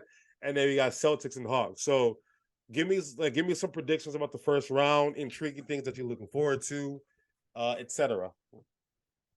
You know what I'm looking forward to. You already know what I'm looking forward to. Let's talk about your series. Let's talk about your series. I want you to make a case. You're the lawyer. You're the prosecutor, and this is your closing argument.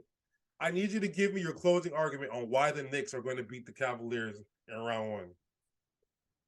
Because we have to. That's why. No. We have. There's a jury of 12 people who need to believe you without any reasonable doubt why they're going to win that series. Because the reason why is honestly that we always needed point guard play, and we finally got it. We got the point guard play that we needed, because we haven't had a point guard since Raymond Felton.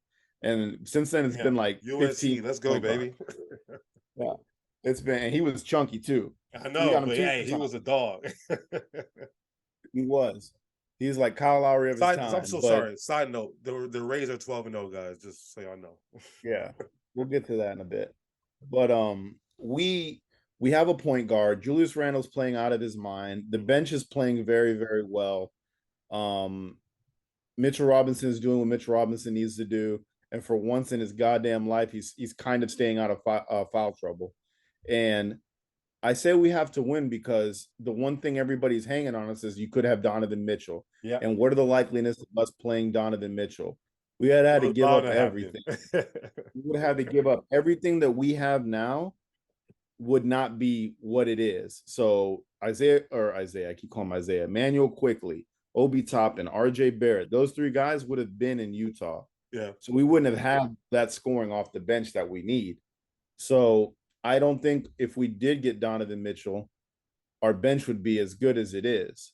And that's the thing that I told you a couple episodes ago, is where we have the upper hand on the Cavs is our bench.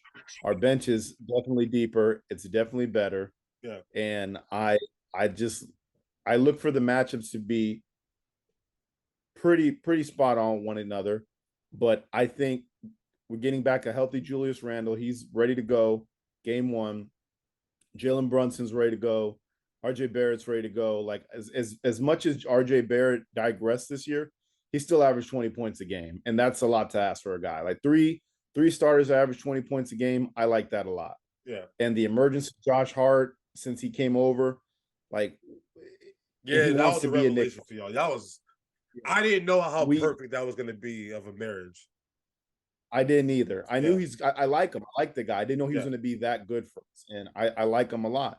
He's definitely a guy that comes off your bench, but you can also start in the second half if shit's getting too hairy. Yeah. So he's a great stopper, and I'm loving it, man. I'm looking for these guys to easily 6 games. 6 games take care of the Cavs. Nah, Not this even shit game going 7. seven. Listen, I'm going this is a 6. I'm 4 saying 5 6. matchup. This is going 7 full-on games of I'm going hardcore 6. playoff 90s style basketball. You give it 7. Give me my hand to the Bible. I'm saying 6. I'm saying 6 because they got a chip on their shoulder. They got a chip on their shoulder. And if there's anything I can tell New York Knicks season ticket holders or those that love to sit down at the court, Spike Lee, shut the fuck up and sit down, please. But you For know the he's love not. of God. You know he's not. Like we already Stephen know A he's already not. gets it. Stephen A gets it. He's happy for him, but he ain't gonna be in the Garden. He said, I'm not gonna be in the Garden. Yeah, he's smart. He's smart. Stephen A better not show the fuck up there unless they're in the finals. That's the only way I'll let Stephen A come. All right. Who do you got as your X factor? In that game? No, the series. The series? Yeah, for Julius Cavaliers Randle. for your Knicks. Randle. Who do you have your X factor? No, the guy who's like, if we didn't have it, like Julius Randle's gonna do what Julius Randle does. Josh Hart. Josh Hart. It's Josh Hart. Josh Hart is a good defensive player. And he's also a good who's gonna be guarding Donovan Mitchell is the question. Because that's where it comes down to. I think it's gonna be RJ Barrett. And I got no problem with RJ Barrett. RJ Barrett's a good defender. So I like RJ on Donovan Mitchell. Because I don't think it's going to be Grimes. Then they're going to switch Grimes off and put him at the small. Is Grimes a decent defender at all? No, he's just a spot up shooter. Yeah, shooter. I don't think. He's a C plus. Devin Booker is what he basically is. Okay. Now I can talk about the first round all I want, but I'm going to give you the scenario because to me, the second round of these playoffs could probably be the best second round of any playoffs I've ever seen, right? So in the second round, there's a possibility that we get in the East, we get the Bucks versus y'all or the Bucks versus the Cavaliers. Either way, to me, that's a good series, right? And then we get the Celtics and the Sixers. And you know the rivalry us and the Celtics have, even though I don't feel confident in us beating the Celtics, but I think the Bucks and y'all or the Bucks and Cavaliers would be interesting. But all in all, for me, you know, we've talked about it in a few years. I have Milwaukee representing the East and going all the way. Looking at anything that's intriguing for me, I got to me is how are we going to deal with Boston? And that's what it comes down to. Like to me, if we can't get past Boston this year, I think Doc Rivers got to pack his bags because you know the craziest stat about this Philadelphia 76er team? We had the leading scorer and the leading assister in the NBA. Like everyone was getting on James Harden last year because he was out of shape and his hamstring was hurting. I told y'all over the summer his hamstring is hurt. He worked on his hamstring all summer, and the dude led the league in assists. And Joel Embiid, Joel Embiid led the league in scoring. So we had a 20 and 10 guy, and then the leading scorer. So to me, the ingredients are there for the Sixers to do something. It's going to come down to, do we have the balls to beat Boston? I still got Milwaukee going out of the East, but where do you stand on the East right now? Like who's going to the NBA Finals from the East, and why? Bro, I still stand with Milwaukee, but like if we can make it out of the first round, I don't want to fly before I can walk, man. So trust me, I love my team. And I'll be rooting them to the finals. No, I don't have them. I'm saying if you had to tell me my favorite right now, it's still Milwaukee. Okay. But if we get out the second round, don't tell me like what do you think is going to happen in the series. I'm going to tell you we're going to beat them. I'm going to Well, tell you I we're mean, going to beat I them. would You gotta, expect you to say that, but we're taking our emotion out of it. Like, if you ask me, I think the Philadelphia 76ers are playing the Lakers. If you look at my screen behind me, I got the LeBron James led Lakers versus my favorite team, Sixers, playing in the NBA Finals. If you're asking me, that's how I have it, okay? But conventional wisdom says that's probably not going to happen, even though it could. So I'm taking my bias out of it, and I got Milwaukee representing us in the East. So take all your shit out of it and just be like, Milwaukee. who's I'm sticking with Milwaukee. I'm sticking with Milwaukee. Okay. Yeah, they're the most complete team. They're the most complete team. They got a good bench. They got everything. Damn, Siakam missed both free throws. Could have tied it. It's over. So yeah, I got Milwaukee, but like it's you gotta ride. Patrick Beverly is like the play-in champion. Like Minnesota was like he was celebrating on tables and shit last year for Minnesota winning that play-in game, and then now he's got this play-in game under his belt. We'll see what happens with Chicago versus Miami. But now that we already know this game is over, right? Who do you got between Chicago and Miami for that last spot? I got Miami still. You saw how bad they played yesterday. You think they Miami? That's who I got. You still asked me who. I said Miami. Miami's going to have home court. Now, with that being said, because we know we both like Milwaukee to get to the finals.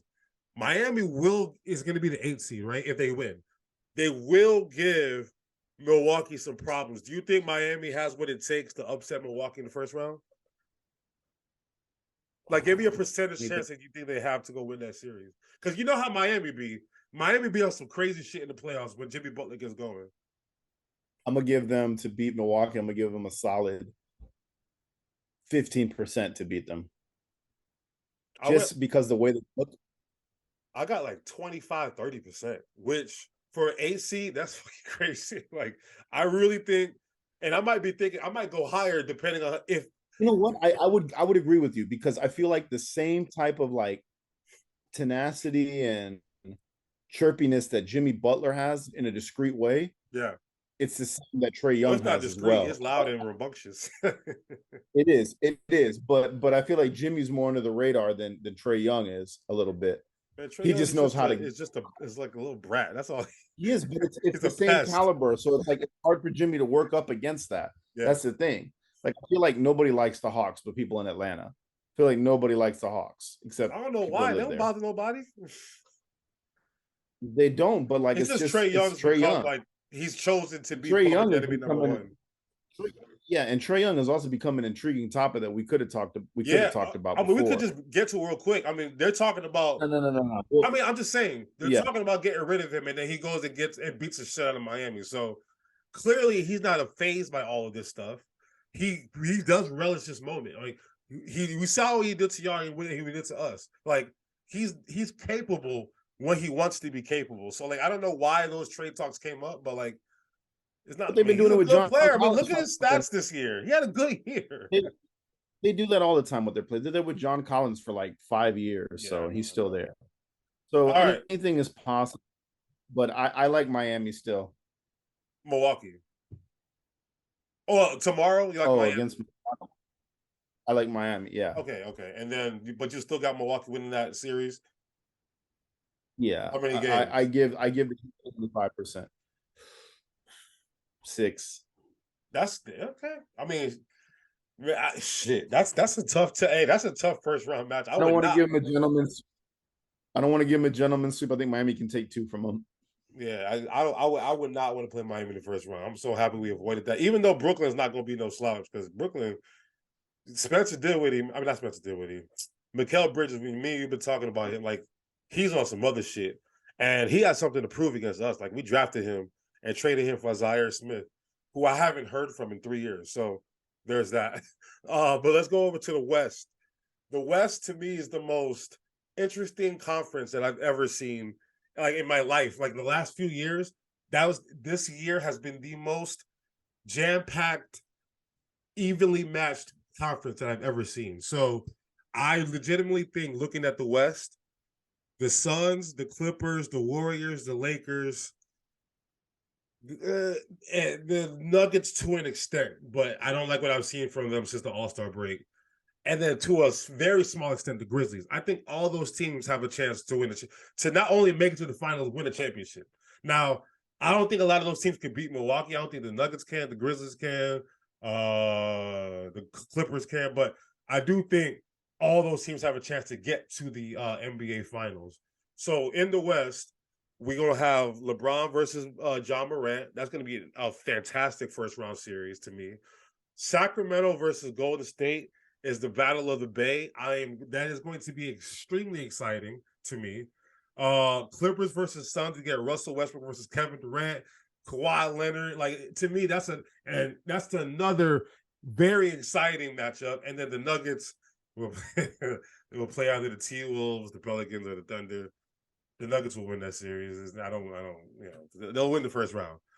So looking at the West, what in the first round? First of all, obviously we were both watching LeBron last night, right? Give me your post. Like, what was your post at last night?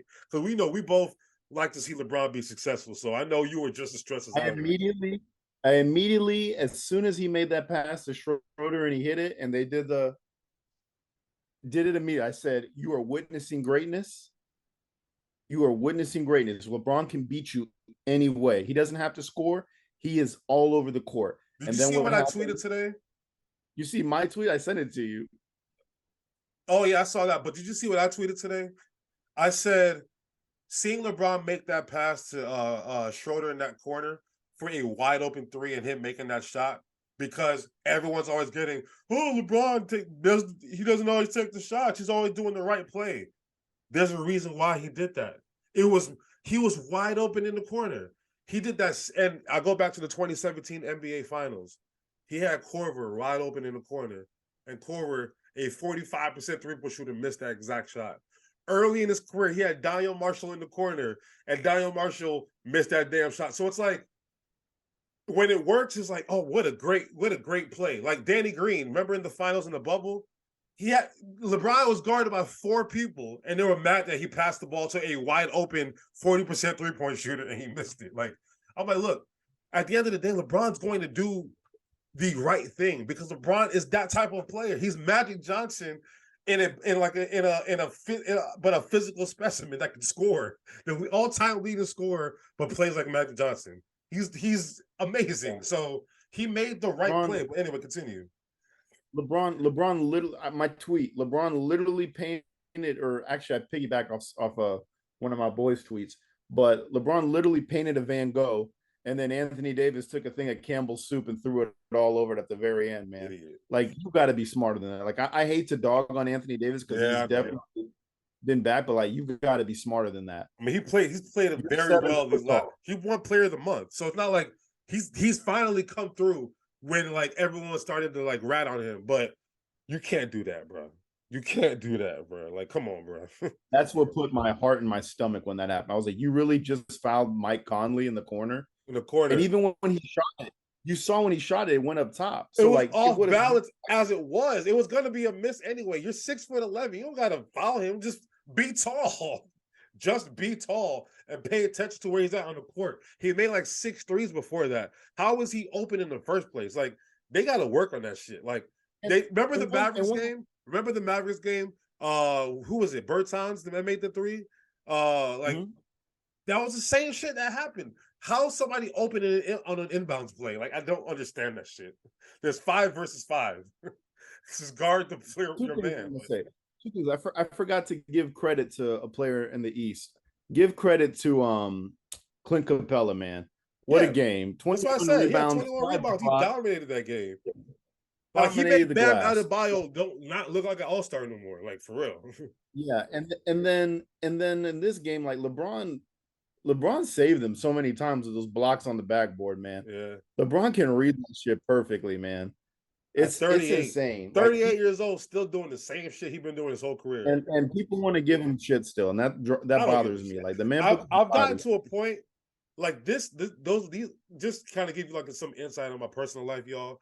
This last few weeks, I've gotten to a point in which like I'm not going to let negativity bring me down anymore. So I started unfollowing pages that like I unfollowed the Shade Room because like all it is stupid shit. I unfollow a lot of shit because like at the end of the day, I don't got time for all your negative shit. And people who hate on LeBron, I don't understand why, but that's your prerogative. Go ahead and hate. I ain't gonna see it because like what that play was beautiful. Like he knew everybody's gonna collapse on him. And what happened? Everybody collapsed on him.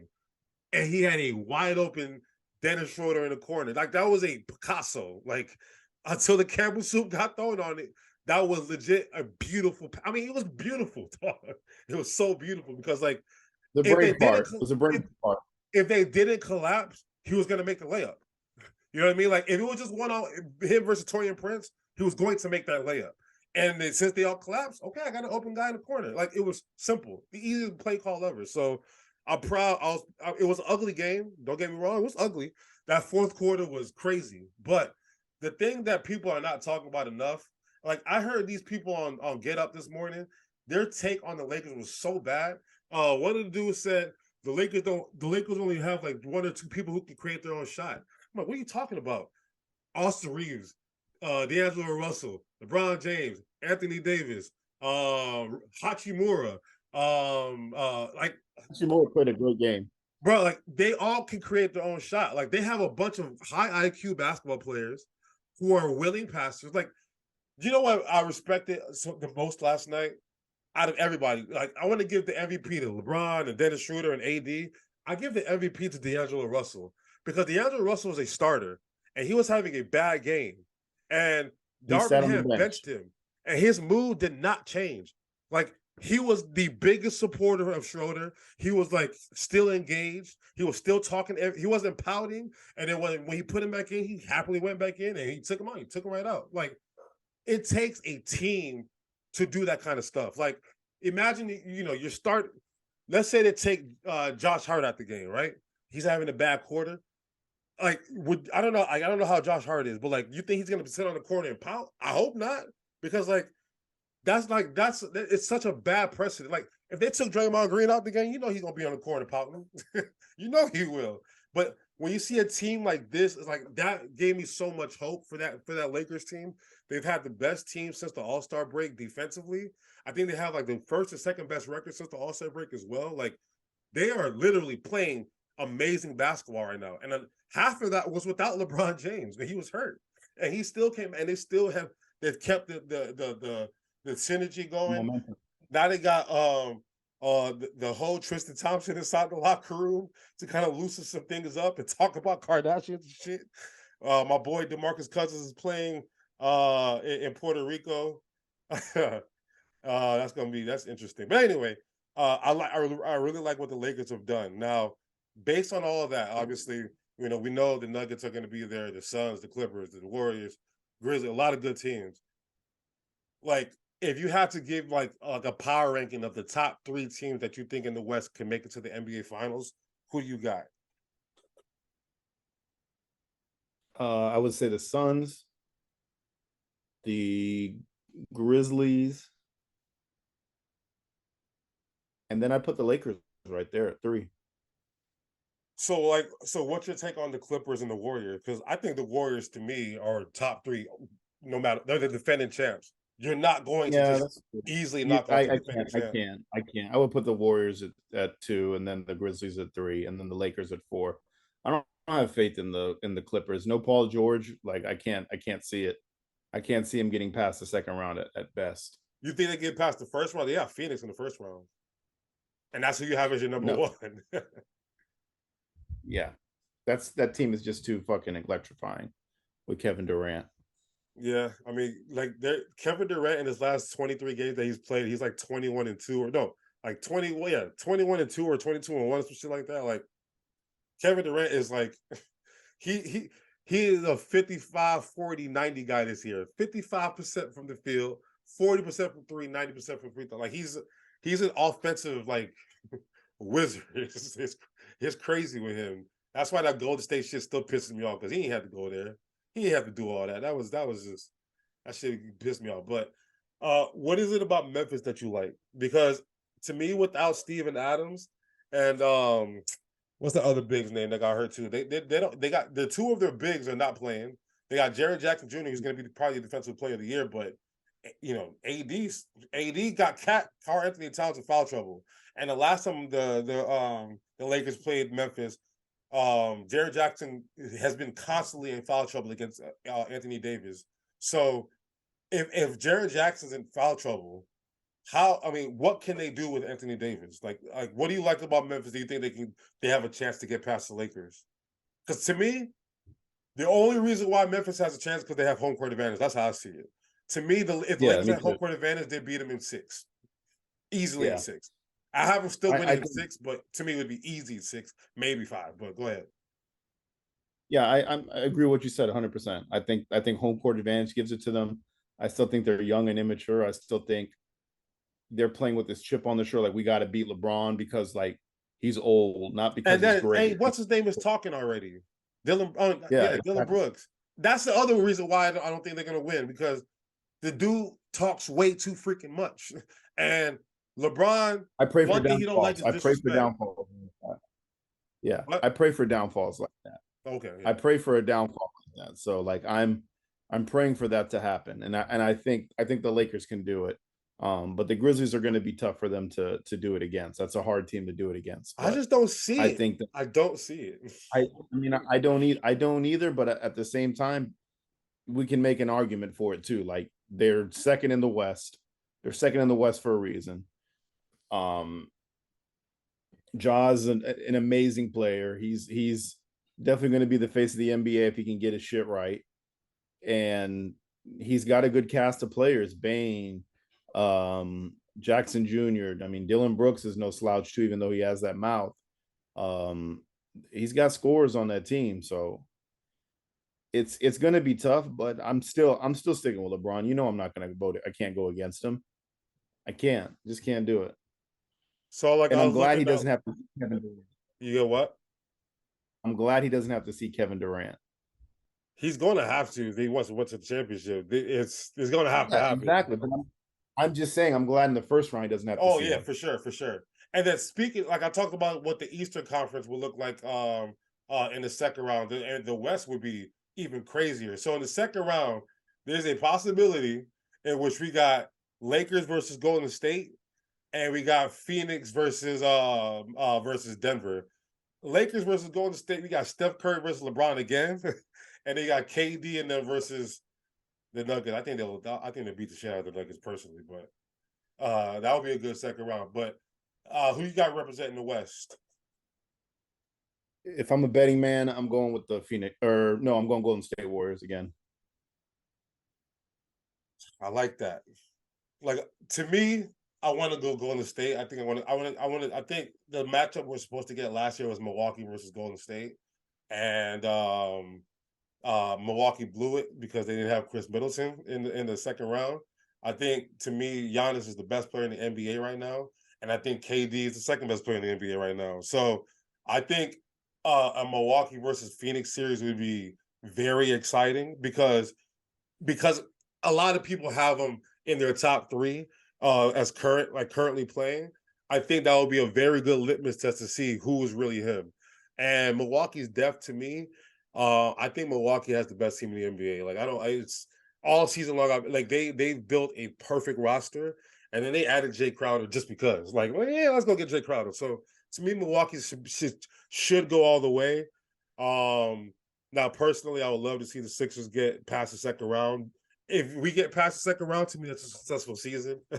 I would love to see LeBron get his 5th ring, which I think it's possible. It's possible. Like this year, this Western Conference feels like the bubble year where it was like, this is pretty wide open. And one thing LeBron loves is a wide open conference because he's going to blaze right through that shit. And it all comes down to how much legs he has left in the finals. Because if AD does what the reason why the Lakers won in 2020 is because AD came to work the whole playoffs, every single series. So LeBron had energy in the fourth quarter. Like, remember the closeout game against the Nuggets? LeBron just closed that bitch out. Like, He took over. He defensively he took on Jamal Murray. Jamal Murray couldn't do shit no more. And then offensively, he made every single basket to close out the game because he had legs. And then in Miami, they played Miami. He had legs in Game 6 to just bring that shit home. Like when LeBron has legs and he's healthy and he's not winded, you can't stop that man. But then when he's tired, he does dumb shit sometimes. He'll turn the ball over. He'll take a stupid three. Like he does that kind of shit sometimes. But when his body is right and AD does what he needs to do for 3 quarters, I think the Lakers, the sky, the ceiling is the sky, whatever they said, for the Lakers. So I would love to see either Phoenix, Golden State, or the Lakers versus Milwaukee. But to me, out of the East, no matter what, we get in Milwaukee. So that's what I got. All right, before we wrap it up, we could talk about all the baseball we want, but to me, it would be disrespectful to the best team in baseball. One of the best teams historically that through 12 games that we've ever seen. Actually, I mean, their run differential is crazy. They're leading the league in home runs. The Tampa Bay Rays look like finally that Moneyball has finally is finally coming to fruition. Wins you games, bro. Last year, what did they do? They went to the playoffs. Listen. What is it in the postseason that's going to be your most important thing? Your pitching. Glasnow is not even back yet. Glasnow is not even back yet. And Zach Eflin, I really miss him in Philly. Now I see. I see why they paid him that much money. The rookie pitched tonight, and he pitched well. Bald. He got the win. Bald. His mom was in the stands. Like, it was beautiful. Rasmussen, amazing. Like, they have everything. So I know it's only been 12 games. You know, it's still early. We're not even a quarter through the season. We're not even an eighth through the season. But what have you seen from the Rays that because you obviously, you're a little bit more technical when it comes to that kind of stuff. But what have you seen from the Rays? The 12-0, they've scored 92 runs and only given up 27 runs. 27 runs for a 65 run differential. I mean, what have you seen from them, and what do you think they can do from here? I'm not taking anything away from them, okay? It's impressive. 12-0 is impressive. You swept 4 teams in a row, okay? But the 4 teams, like every other team that's in baseball, would have loved to play those 4 teams first. Because I think it's not only play those teams, it's dominate those teams. Like anybody can win 2-1. They win in 9-0. I get that. But it's beginning of the season. Teams are getting to play each other again. Guys are coming back from the WBC. There's a lot of things that you can factor into this. But let's be honest, those 4 teams, take out the Red Sox, the first 3 are definitely incomplete teams. They're trying to find an identity. The Tigers, the Nationals, and the A's. Those are going to be your bottom 3 worst teams for sure. And the Red Sox, like, they're also a team that's trying to find an identity. They went out and got right now they're in the bottom of the AL East, so yeah, you're right. Yeah, they are. They're not playing any competitive team. The test of time will come when they play the Blue Jays. That's going to be the test of time for the Rays. I'm not taking anything away from them because I'm impressed. I'm still a firm believer Moneyball will win you games, like it's winning you games now, but it doesn't win you championships. The problem with the Rays is, and it's not right now. It's definitely not now because they're playing with a full head of steam right now, and as they should be. And I'm going to give Randy Rosarena all his props because he's definitely the X factor. He's definitely a player that, like, I feel is underlooked in baseball. We gave him his props during that World Series run where he was hitting a home run every night. But he is an exciting player. And the Rays, I hope they find a way to keep him. But that's a guy that's going to be big-time talent right there. Yeah. Wander Franco is showing like he is definitely the top prospect that he was groomed to be. I know he was out last year most of the year, but he's playing well. All these guys are gelling well. And the crazy part about it is that one thing I like about it, it's an all Latin team for the most part. Outside of the pitching, outside of Brandon Lau and Taylor Walls, everybody on the team is pretty much Latin, and I like that. It gels well with the team. you see people that look like you on this team, and these players can perform, as opposed to a bunch of, no offense to the white guys and But like, American dudes. what I do love about baseball is that like baseball is such like a family sport. So like you'll see like a lot of these like different cultures like just bonding together because like 162 games is a lot of damn freaking time on the I know, road but every day. So a lot of the time, you'll see these people like you'll see like white players, black players, Hispanic players. They just kind of just gel at some point. Like they laughed at the same jokes. But they all start learning Spanish out of nowhere. They eat. They're hanging out with their families a lot. Like it becomes through a season from an April to August, November, October, whatever. You get real close to somebody when you're every single day basically playing baseball. So it's like, I mean, I know what you're saying, but usually it's the Latin guy hanging on to the American culture and stuff like that, and trying to fit in and speak English and all of that. Yeah. But now, like I said, you have some commodity, you have some like identity there that Correct. No, you're right. That's good for them. So yeah. I like seeing that. I like seeing that. The problem with the Rays has always been hitting, but they're hitting. I can't be mad at them. They're hitting. They're hitting their asses off. Exactly. So let's see if they can keep it up. But the problem is they never had a 300 hitter in the lineup, and hopefully they have a 300 hitter this year. But it's impressive. I'm happy to see it. Hats off to them. The best record in baseball. They're very exciting, very electrifying. But we'll see what happens. They hitting home runs, man. That's the one. That's the other thing. Like they hitting bombs every game. Like it's like expected they're gonna get like 3 or 4 a game. Like, that's what it feels they also have one of the smallest fields in baseball, and they've had 3 series at home. Yeah, they play majority home games. That's the other part. Like, okay, you played a lot of your series at home. So yeah. I know it's at the Blue Jays, White Sox, Reds, and then White Sox again, I think. It's a schedule. And that's still an easy schedule. Outside of the Blue Jays, the White Sox are no pushovers. I mean, I think the Reds, the Reds are nobodies. The Reds are decent, No, they're not. They're decent. Name me 5 players on the Reds. Stevenson, Ashcraft. Huh? You don't even know his first name. Okay. Graham Ashcraft. Let's go. What position do I want to go? Oh, the black pitcher. What's his name? Exactly. It's taking you too long. Cat. It's taking you too long. Anyways, come on, you put me on the spot. The Reds are nobodies, man. So it's a dream come true. You get to face this, and they should project it now. It looks like they're going to be in the head of the AL East for a while, and that's a tough division to do it in. Speaking of batting averages. Wander Franco, 340. I know it's early. Wander Franco, 340. Brandon Lau, 310. Arozarena, 319. Paredes, 308. Luke Raley. Harold, Josh Lau, 385. Siri, 318. Yeah, they got some 300 hitters now. They need it. It's early, but we'll see if that continues. Because the problem is those guys will bat 230, 240. The best one being like 280, and get one hit in the playoffs, man. And it was a home run, but still, it was one hit in the playoffs. Yeah, I know. That's do that. That's tough. Moving forward, then, just we'll just keep it in the AL East.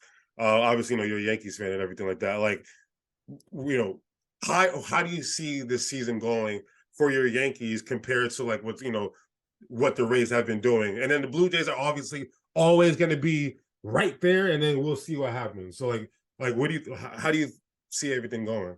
The Yankees have won all their series so far, so I'm not worried about them. They're playing well. They're playing good. I can't, what the Rays are doing right now. They're beating up on the redheaded stepchilds of the baseball. So more power to them. We've played competition. We played the Orioles.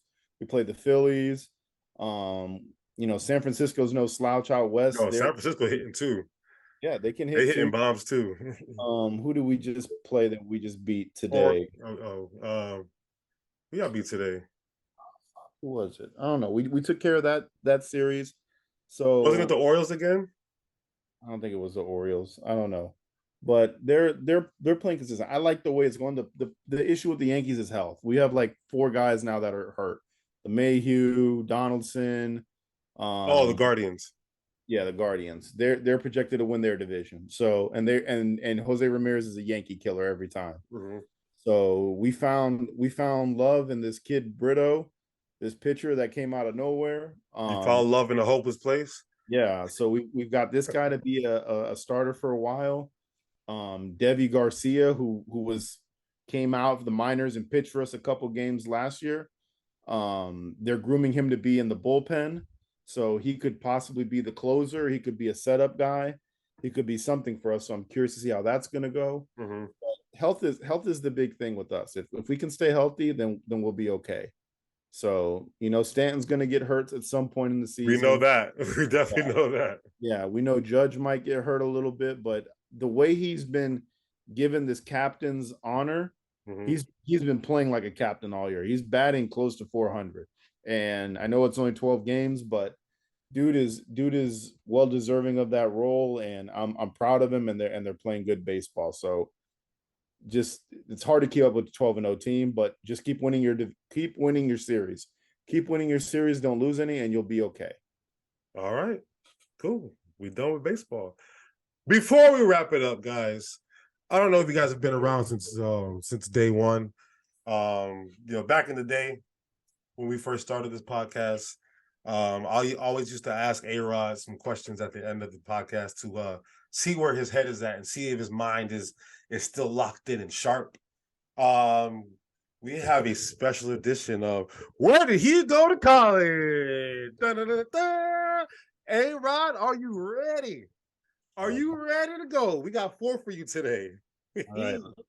Number 1, Luke Rittenauer. We probably already did this one, but whatever. Luke Rittenauer. Oregon. Okay, 1 for 1. He's back. Lucius Harris. Oh, I know this too. I can see it. I'm gonna get it wrong. I know. Utah. Cal State University, Long Beach. I knew it was one of those two. It was somewhere Pat else. Garrity, Orlando Magic legend in the early 2000s. Shit. Damn, we're going way back. Very prominent school, by the way. It's not like they're a slouch. I know. A clue. They're definitely better in football than basketball historically. Better than football than basketball. Fuck, I can't think. I have a brain cramp with this Just one. throw it out there. Come on. Guys, he's lost it. I might have lost it. University of Notre Dame. I'm sorry. You took too long. Last one. Daryl Armstrong, another Orlando Magic longtime guy, then Dallas Maverick guy, and now he's a coach for Dallas Mavericks. Didn't he go to high school? He didn't go. He went to like a community college. Oh, no, he went to college? He went to college? It's like some small JUCO college then. It's a small college where he went.